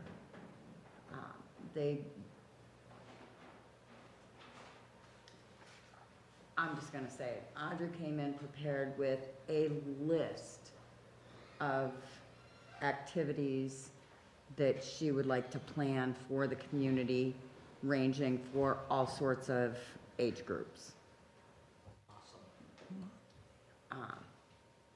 And I think she's got the drive to do it. I got the drive to change this whole town, because I'm really sick of the negativity and everything in here. We need more positivity and less hate. I'm not leaving. I'm just going up here, because I figure I'm going to speak anyway. Go ahead, sorry. One of the things I would love to see Audrey work with the other candidate, because I think they would really complement each other. But I think, and this is my opinion, I would like to see Audrey in that position and perhaps have that other candidate, which you know which one I'm talking about, maybe volunteer some of his time to help organize some of his ideas with her. And then perhaps next year, when the budget comes out, she could have him come on as an assistant director or an assistant, and they could budget for the funding for the two of them with the activities that they could plan together. And I agree 100% because I know which ones you're talking about. And the third candidate, the gentleman misunderstood, I believe, what we were looking for. He had wonderful background, a great portfolio for like summer camps and real big budget rec outlooks, and he just his vision of being able to hire transport to move people about, and it just wasn't in our wheelhouse of the person that we were looking for. So the candidates that we were looking at is with Audrey, and I was a part of the interview process, and when she came in, the first words out of her mouth, ages 0 to 100. I don't know, that's a pretty lofty goal, but God bless you. So that's where we're at. I think we can grow that rec department so that it serves all the residents of all ages. You know, and let's face it, in the past, we've had, it's been pretty much the focus on the kids. And I'm not saying it hasn't been on the seniors, but I think we could do more in that area. And I think with the scenario that Lori was talking about, the other individual, both very well, I mean, it almost sounded like a broken record with you two, because it almost sounded the same. You know, one's younger, one's older, and I think it would be a good mix. But right now, because of the budgets and stuff, I mean, we can just do one. But if this works out the way we want it to work out, or the vision, if you will, that we discussed, we can have a lot of activities in this town we haven't had before and turn things around. Because right now, let's face it, folks, it's dead. We need to bring the community together. Yeah. She's getting the job. So, you want to make the motion? Or? I would make the motion to hire or appoint Audrey Walsh as our rec director. Second. All those in favor? Anybody opposed? I guess not. Good job. Good. Audrey Walsh, family's been in town, or my mom's family is the Hill family, as a lot of you may know. I've always wanted to live in Limerick. I just want to get more positivity and happy and less negativity and hate. I'm not going to read the whole list of events that I have planned, but we will get to them in time unless y'all want me to read them all. No. Pick a few. But, Pick a few. okay. Pick a few of your favorites. So I'm not trying to bribe anybody, but we did do a bottle drive. I started a bottle drive within 2 hours, plus a little bit more. I got 160 already saved for Limerick Rec Department. We have that saved away, and it took off like wildfire, so I'm very happy, and I plan to indefinitely keep doing this.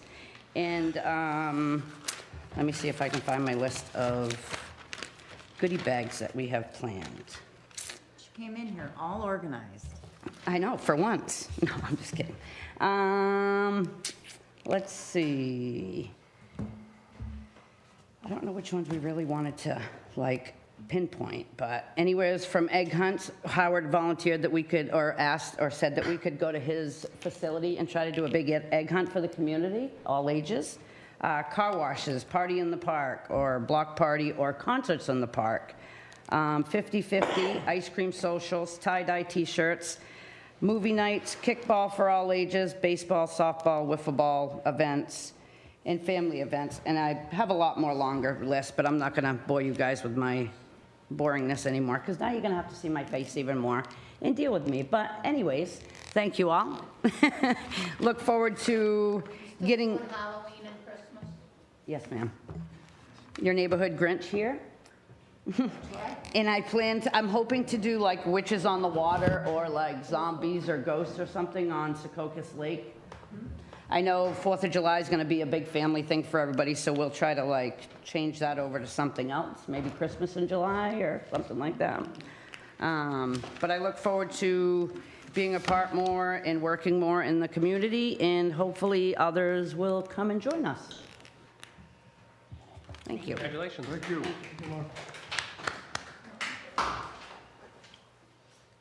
Okay, next item, the YCSWCD grant. OBQRXY2. We're currently writing the application, and I plan to meet with them next week to go over it again before I'm out for a little bit. Okay, tax acquired properties. We actually have interest from one individual to buy, it's the center of the cul-de-sac in Lake Arrowhead down in Upper Waycross Way. Waycross Way. We have an offer of $15,000. And the property can never be built on, it's gonna stay wild. And it's kind of ghetto because there's about I think it's a 12-inch water main that goes right through the middle of it. Two 12-inch water lines that go right through the center of the property. So the trees will never come down, it'll never be built on. And the It's not person, big enough to build on It'd either. have great water pressure. the person that wants to buy it actually lives right on Waycross Way, and you can look In it the out. cul-de-sac. Yeah, I was down there and looked at it, and it's got a lot of big pine on it, but Yep, those go down, that's his problem. yep. What's the board's pleasure as far as, I don't believe we can sell it with the new state law. I think we have to list it with an, I was wondering if that We was, would have to do it through, we could, have to be through a broker. You have to give it out to 3 different brokers. And, what's Arrowhead property? yeah, it's tax acquired. I thought that was from the bankruptcy.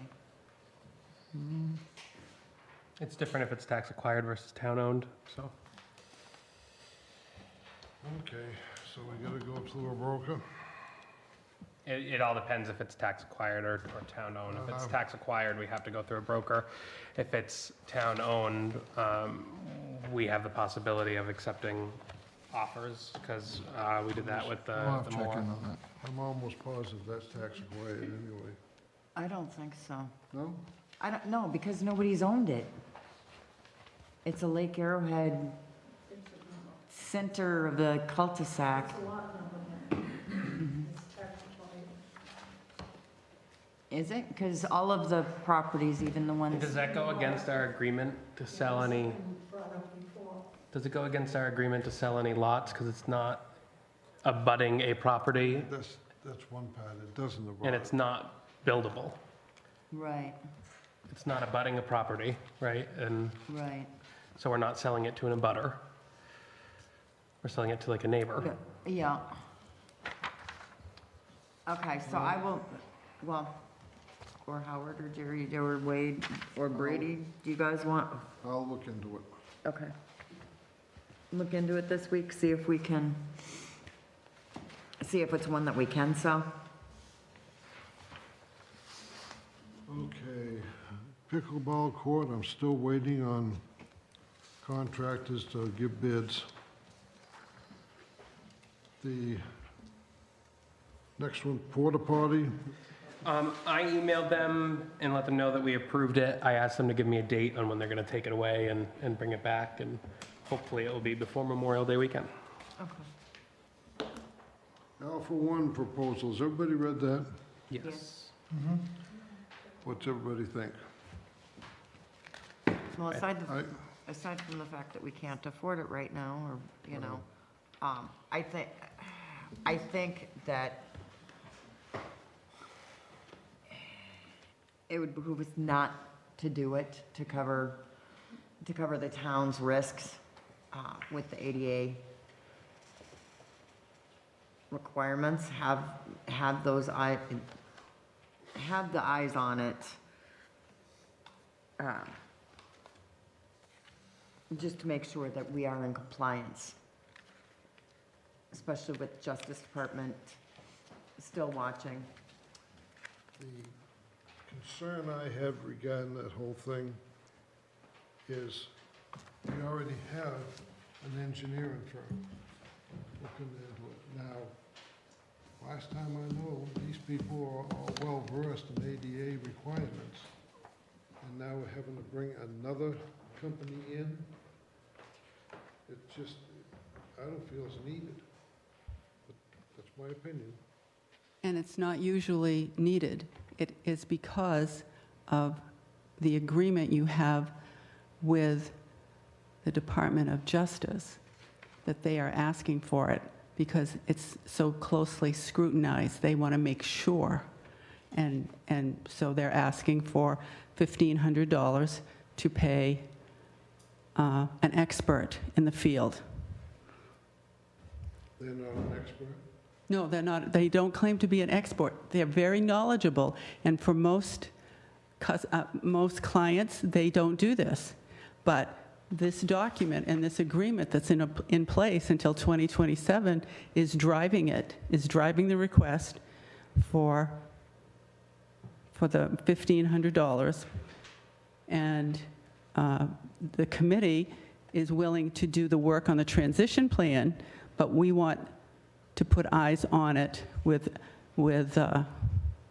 Alpha 1 too, because we are not experts. We are absolutely not. But we can draft a transition plan with the report from Hullwood, or they just changed companies. Barbet and Wheelock just got merged with them.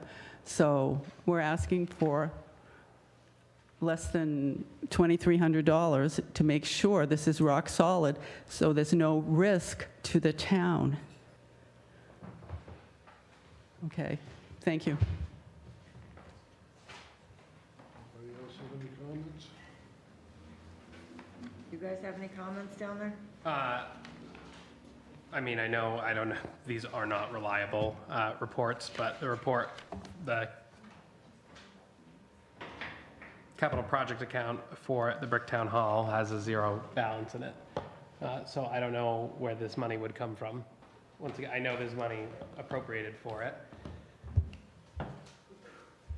In 2025, at the March town meeting, Gail, I am well aware. $30,000 was appropriated and passed by the town voters.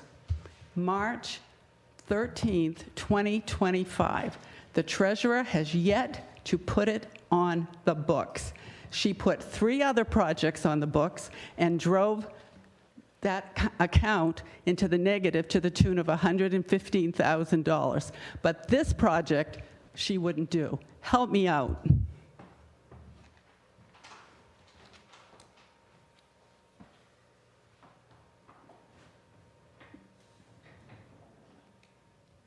Let me say one more thing. The account that has $257 in it, she has already charged $6,000 of Barbet and Wheelock invoices to it and drove that one into the negative. Thank you. Guess we'll have to have a talk with Julie tomorrow morning. I mean, we've been pushing this down the road for 3 weeks, we need to make a vote whether we're going to do it or not. I think it needs to be done. It's something that does need to be done to cover the town, the taxpayers, and the liability. It's a matter of where we're going to spend the money from. Do we willingly want to? Is there supposed to be money in that account? Yes. Does it show on the books? No. Should it show on the books? Yes. Are the books reliable? No. Do we authorize the books to go negative?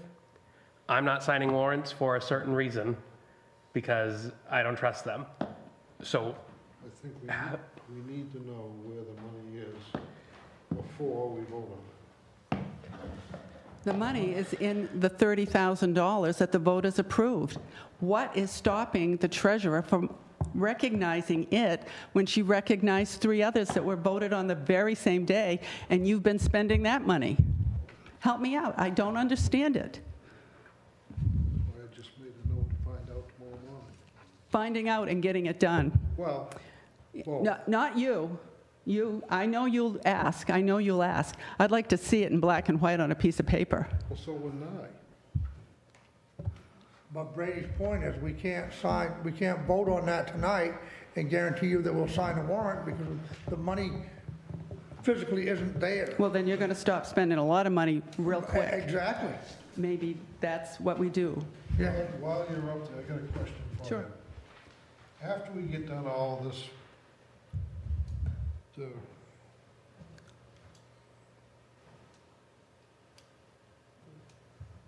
looking at this whole scenario here, what's down the line 4, as far as what's going to be done to that building? it has to have, we're addressing life safety with a stairwell, and we're addressing a lift with, to the second floor for accessibility, and probably another handicapped accessible bathroom, and maybe some efficiency. We're going to look for grants that will be matched to some degree with the town. Now, when you say lift, you were talking about a stair lift? No, you can't have that. I know. A That's why lift. I just wanted to know, so what do they envision What do they envision? for a lift? It's a lift that would go from the first floor to the second floor. So, like an elevator? It's not an elevator. An elevator is 5 times the amount of money. This is a very slow-moving mechanical lift that we've checked with the fire marshal in Augusta. It's totally allowed for a historical building. Okay. Have you seen any pictures or anything of what's Not yet, no. We're waiting for the report. The report is virtually done, but will not be done until it's being paid for, until this ADA thing is cleared up. Okay. Thank you.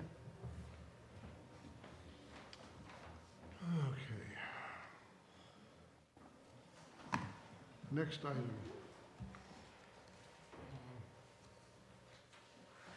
I'd like to see, Are we kicking the can down the road another week, or are we gonna vote on this one? well, we gotta find out what's going on with the money before we vote on it, as far as I'm concerned.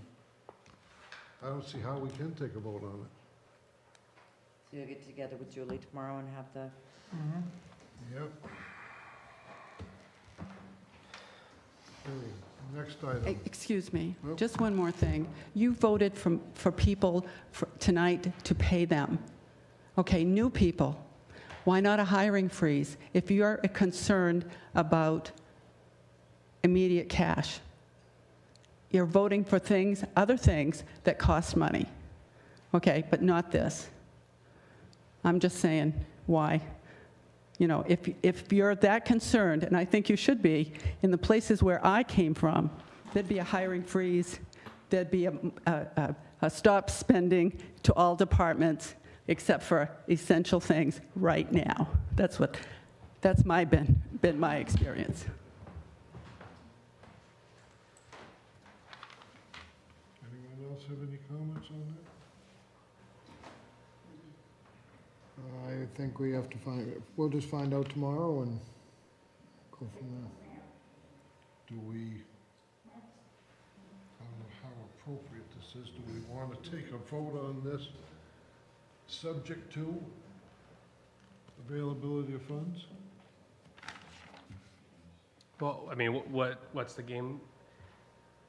We say stop spending, put a timeline on it. I mean, we can't, I'm not trying to be negative, but we can't force that office. We can force that office to do some things, but the office isn't following an ordinance, so how are we going to force that office to get the books corrected?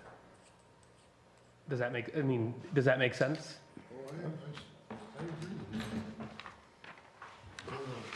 you. Different situation here. How about if we give it one more week and maybe you can, I don't know.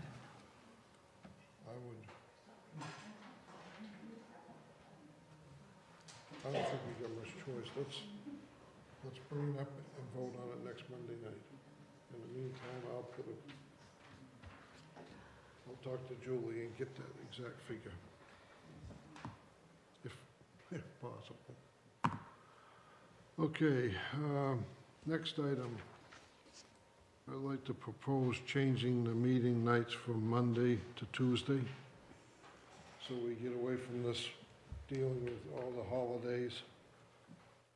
And maybe get reports the day before. Yeah, and get reports, so we don't have And time to coming in actually just review. before the meeting, so we all get plenty of time the day before to look at these so we can vote on them the next night. Because sometimes we don't get them, as you know, till just before we go into the meeting. Be kind of nice if we had it a day ahead of time, so everybody's got jobs to do, and we just need that extra time. Is there any discussion with the other department heads that have to give reports, if they'll be able to make the change? The reason it wasn't Tuesdays is the fire department meets Tuesdays, their meetings and trainings. That's why it was taken away years ago from Tuesdays. We had it for years, we had it on Wednesday night. For a long time.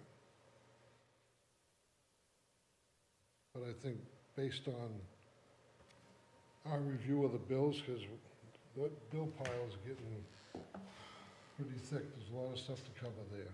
And we can't be expected to come in here and have an agenda and vote on the bills and stuff if we haven't had a chance to look at them. We need that extra time.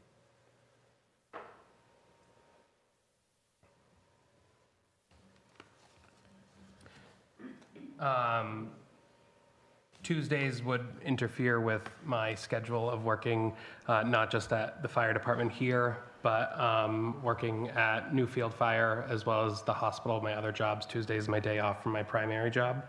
So, I mean, I know I'm one of five, but that would be a effect to my income, but. What's the difference if we have a holiday, obviously on Monday, and we turn around and we have it on Tuesday night? What's the difference? That's once or twice a month and not every week. That's going to involve Tuesday elections too. Yeah, but that's one day. But we don't have it Monday night when we have Tuesday election, because TV needs the room set up, so that meeting for Monday night would have been. There's always going to be something come up, but from I'd a like to see- standpoint I'd of like us to- getting our, I'd like to see the other department heads give their opinion. I just see that it's going to be an extra day to prolong things.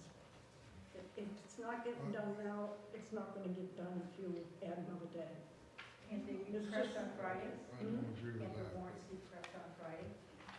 We have So a that call. when they- Can't the warrants be prepped on Friday for Monday? I mean, it's suspended as it is now. I mean, it's pretty suspended. We have a policy that anything that you take up on Monday night is going to be on the agenda, and it has to be to the secretary by noon on Friday. that'll eliminate a lot of problems. It'll eliminate all this extra stuff that gets tacked on Monday and Tuesday. Well, If that was adhered to and stuck to, it'll eliminate the problem altogether. You'll have all your information over the weekend to look at. I don't know too many people are gonna run in here on the weekend to read bills.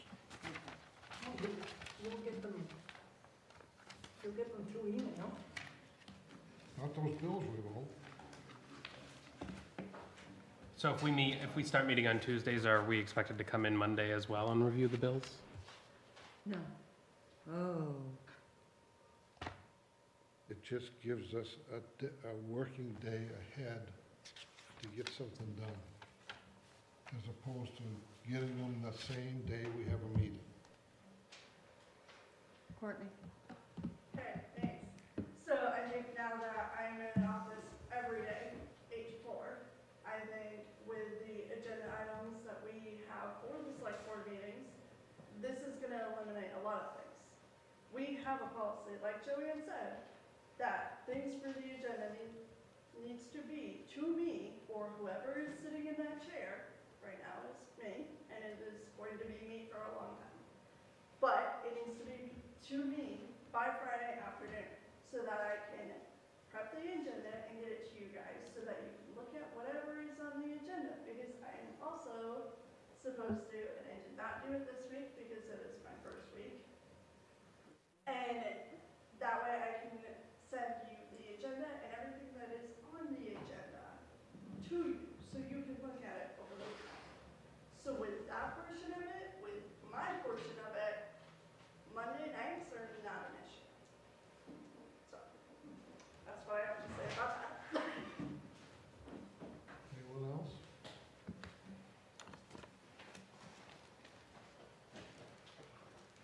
I just think if, it would be nice to be able to look at it earlier, but when we're getting them at 4:30, 5 o'clock on a Monday, but I still would rather still have the meetings on Monday nights, so.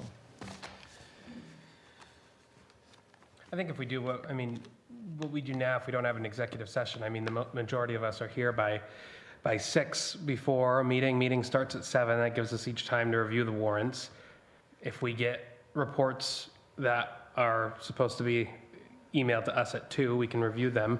I don't think moving to Tuesday is going to it gives us a working day to review things more, but that means, like, to review warrants, we're still going to have to come in on Monday. Or Julie will have to email them to us, which I don't see that being feasible. I don't know. I'm against moving it to Tuesday. We haven't really checked with the department heads. We said that we were going to kind of talk last week. Reading the minutes, we were going to talk with department heads. I don't know if Gail's available Tuesdays to record. We haven't really checked with her. There's a lot of things that was supposed to be checked in last week. I don't know if they happened or not. I'm going to be out here in a little bit for 8 weeks, so it's going to be a while that I'm down anyway, and then I won't be able to work at my other jobs for a while, and then my term is up. So you guys don't have to hold off the vote just for me, but yeah, that's my 2 cents. I just want to make sure that we've checked with all department heads, make sure they have no prior commitments on Tuesdays. So do we want to put it off for a week? No. We need to stop putting things off for a week. But we may have to if we want to make sure all department heads are okay with it. But we said last week that we were going to do, or it was said last week that it was going to happen, and it didn't. But now we have Courtney, so maybe Courtney can send an email out to the department heads and get their input. We can talk about it next week, but. I'd like to make the motion, we do it on Tuesdays. I would second the motion. It's been moved and seconded. All those in favor? All opposed? Okay, the meetings will move to Tuesday. Okay. We'll be back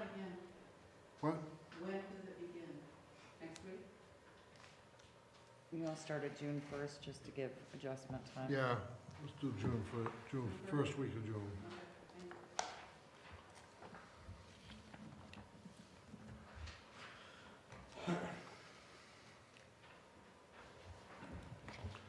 Okay, we have a liquor license, as Stan mentioned, coming in. That we have to schedule a hearing for. Let's see, what we got for time? Is this one that we have to post 2 weeks ahead of time? Yeah. Let's see if we have it.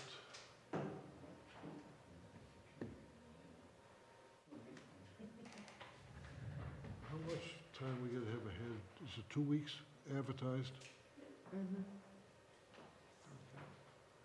Well, if we go, the 27th, no, 26th. No, that won't work, you gotta make it 25th, because we're still in. 25th Still is in a May. holiday. Yeah, okay.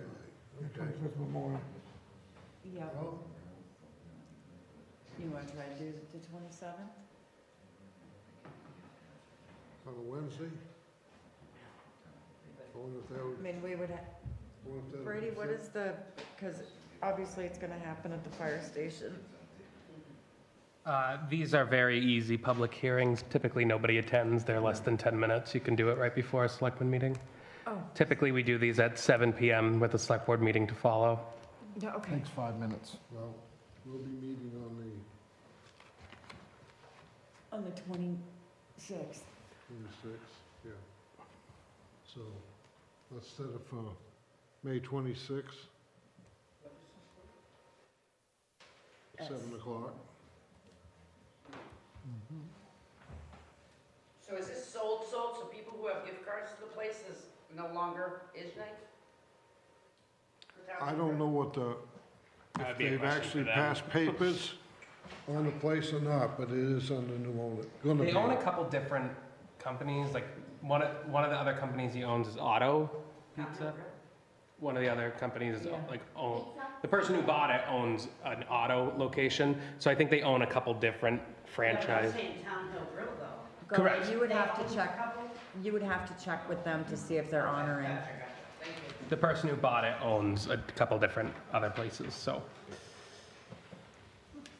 Okay, maybe we're getting a pizza place. next, on the new business of the, I spoke to Rick, the other, gave me the specs for the roads to go out to bid for paving. We also have to do the transfer station, the parking down there, that's already approved to go ahead with it. So I'd like to get the approval to put that out based on the specs he gave me, put it out and have the bid opening on it's June, the first Monday in June. June 1st. I can't see it from here. You're gonna schedule it for the first Monday in June or the first Tuesday in June? It's Tuesday in June. June 2nd. Are you going by the, no, this is paving. Okay, so, set the bid openings for June 1st. Second, rather. Thank you.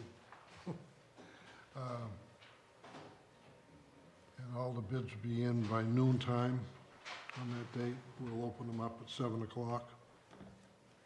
Howard,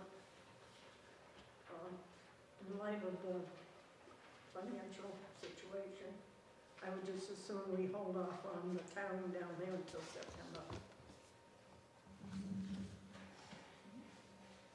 Do we want to get bids for it anyways, but let it be known that it's for being done later this year? But probably I just don't wanna- different people that'll be bidding on it anyway. Yeah, we've got to get at least 3 bids. like I said, it's gotta be advertised. I already know 2 other companies that are gonna be bidding on it. And voiced This is opinion. paving? Paving. Okay. They go out the 2nd of June and they're due back noon. When? I think the vote was just to open them on the 2nd Open of them on June. the 2nd. Do the second. Oh, so the bids are going out ASAP? Oh, Yes. Gotcha. Okay, next one, the plowing contracts. Everybody had a chance to read those all over? But the one we have, didn't read the Hollis one yet.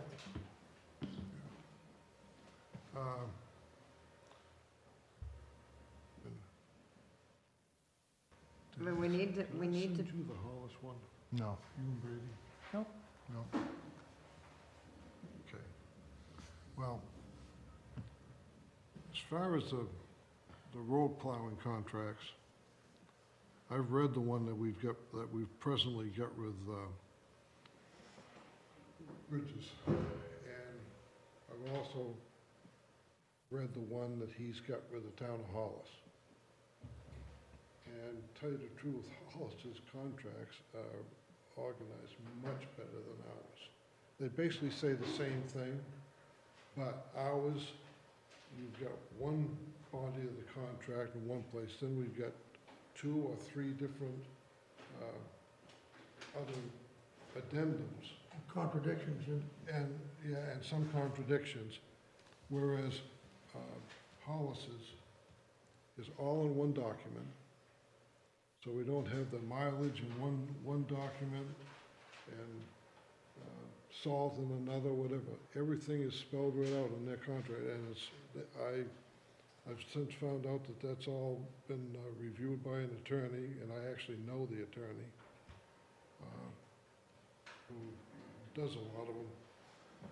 And I'll copy those before you leave. Okay. So you can look at them. Yep. But I think, should we wait till next Monday?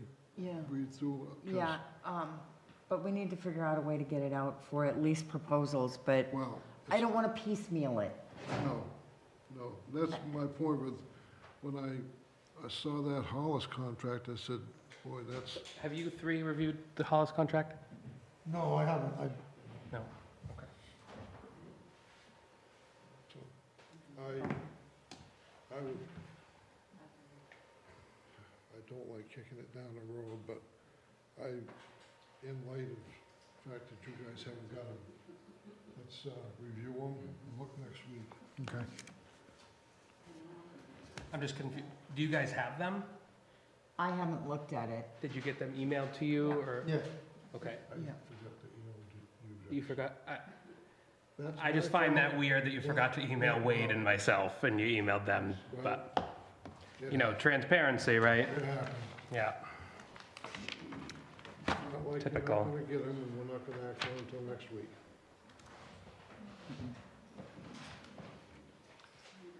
Okay. MMA block list approval request form, what is? I don't have a What is clue. that? I don't know what it is. But it's in each one of your folders.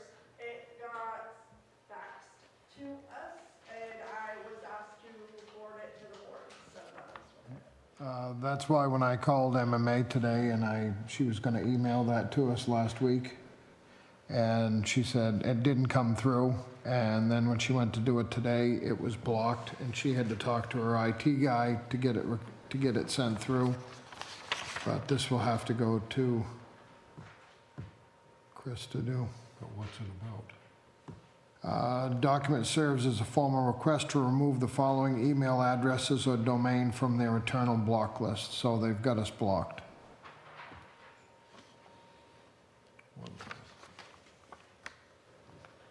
It's probably due to the recent, I mean, I don't know, anybody in here who has a town email knows that we've been getting all these docu-signs. There was an internal breach. So it was probably sent to MMA and they blocked it due to the internal breach from from the at Limerick, I mean. Some additions on the emails to this week, too. So Chris can fill this out and, Okay. Just so you know, we've got, talking about emails, I guess we've got some problems with a couple of computers in here that we gotta get hold of Chris about. They're acting kind of funny. Okay, appointments, resignations, well, we've already taken care of that. Special agenda items. Any other public comments, Cheryl?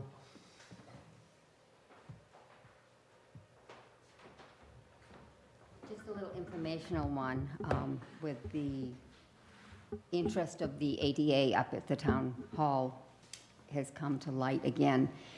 It's too bad that back in 2020, 2021, there wasn't a lot more interest in this because there was a problem with the ramp and the former board refused to talk to Human Services. And in a nutshell, it cost the town almost $100,000 on a lawsuit because it wasn't done. They ignored them, and the lawyers got into it and everything, and now, 6 years later, they're trying to do more for the ADA. It would have been a heck of a lot less expensive had it been done then and not dragged out, but there was a few that didn't want anything to do with it. And Brady, I'm not complaining, I'm just stating facts. I wasn't on the board in 2021. No, that's why a lot of people now, even the new people in town, you know, back in 2020, 2021, there was a lot going on, and yeah, it was a big hassle. But Well, as far as the town hall's concerned, I have concerns as far as how much more money we're gonna be dumping into that building. Granted, it's a historic building, but it's just a case of its capacity and its usefulness is questionable sometimes. Rick, did you have anything? No, I don't worry about that. I do have one thing I want to bring up. Is there a way that this board or the budget committee or both of us can get read access only for Trio? Once again, I don't want to beat a dead horse, but I didn't make it in last Monday because I had an issue and I didn't have a financial report, and it took 6 emails and I didn't even get it till I got in person today to get the report. So if there's a way that we can get Trio read only, I feel like there may be a way to get that. I would like to see if we can do that. I think that's a great idea. Well, some people have read access only. When I was on the board the last time, Howard, the board voted to allow me to have Judy for inquiry status only. I never used it. Judy holds the key to that. She's the only one that can authorize that. Would it be possible to follow the ordinance that the voters approved and have the reports emailed to the Select Board admin so they can be posted on the website as the ordinance states? They're supposed to be. They haven't You been, would have to ask Julie directly. but it's an ordinance. I get that, but you're asking us. If I run through a stop sign, I get a ticket. Right, but we don't oversee her office. I know, but out of courtesy to the voters of this town, why wouldn't she follow an ordinance that's at her fingertips that takes just a few minutes and send them to the Select Board admin? I can understand why there was some reluctance when there wasn't one there, but now there is. Okay, so I haven't said anything, you know. I thought you all had numbers, I don't know. But I'm asked questions about things regarding Deepvale, and I was always able to go and get the warrants and answer them. They were just there, and I could answer those questions very easily. Now I can't because the warrants aren't posted and the reports aren't posted. We don't have an ordinance for warrants, but we can get one. I'm sure people wouldn't mind having them up posted. But the reports already are. So I would think just a pleasant request would do it. Or maybe teaching her deputy to run a report. You know, it's just running a report. Thank you. Just two. Yes, maybe one. Step back a little. Courtney's here. She's been here, not for a while, but she was here. Excellent, right on everything. Give her a little bit of a break. Get her to work with Julie. Those offices will work good together. Anyone else? Okay, look for a motion to adjourn. So moved. Second. All those in favor? See you next week.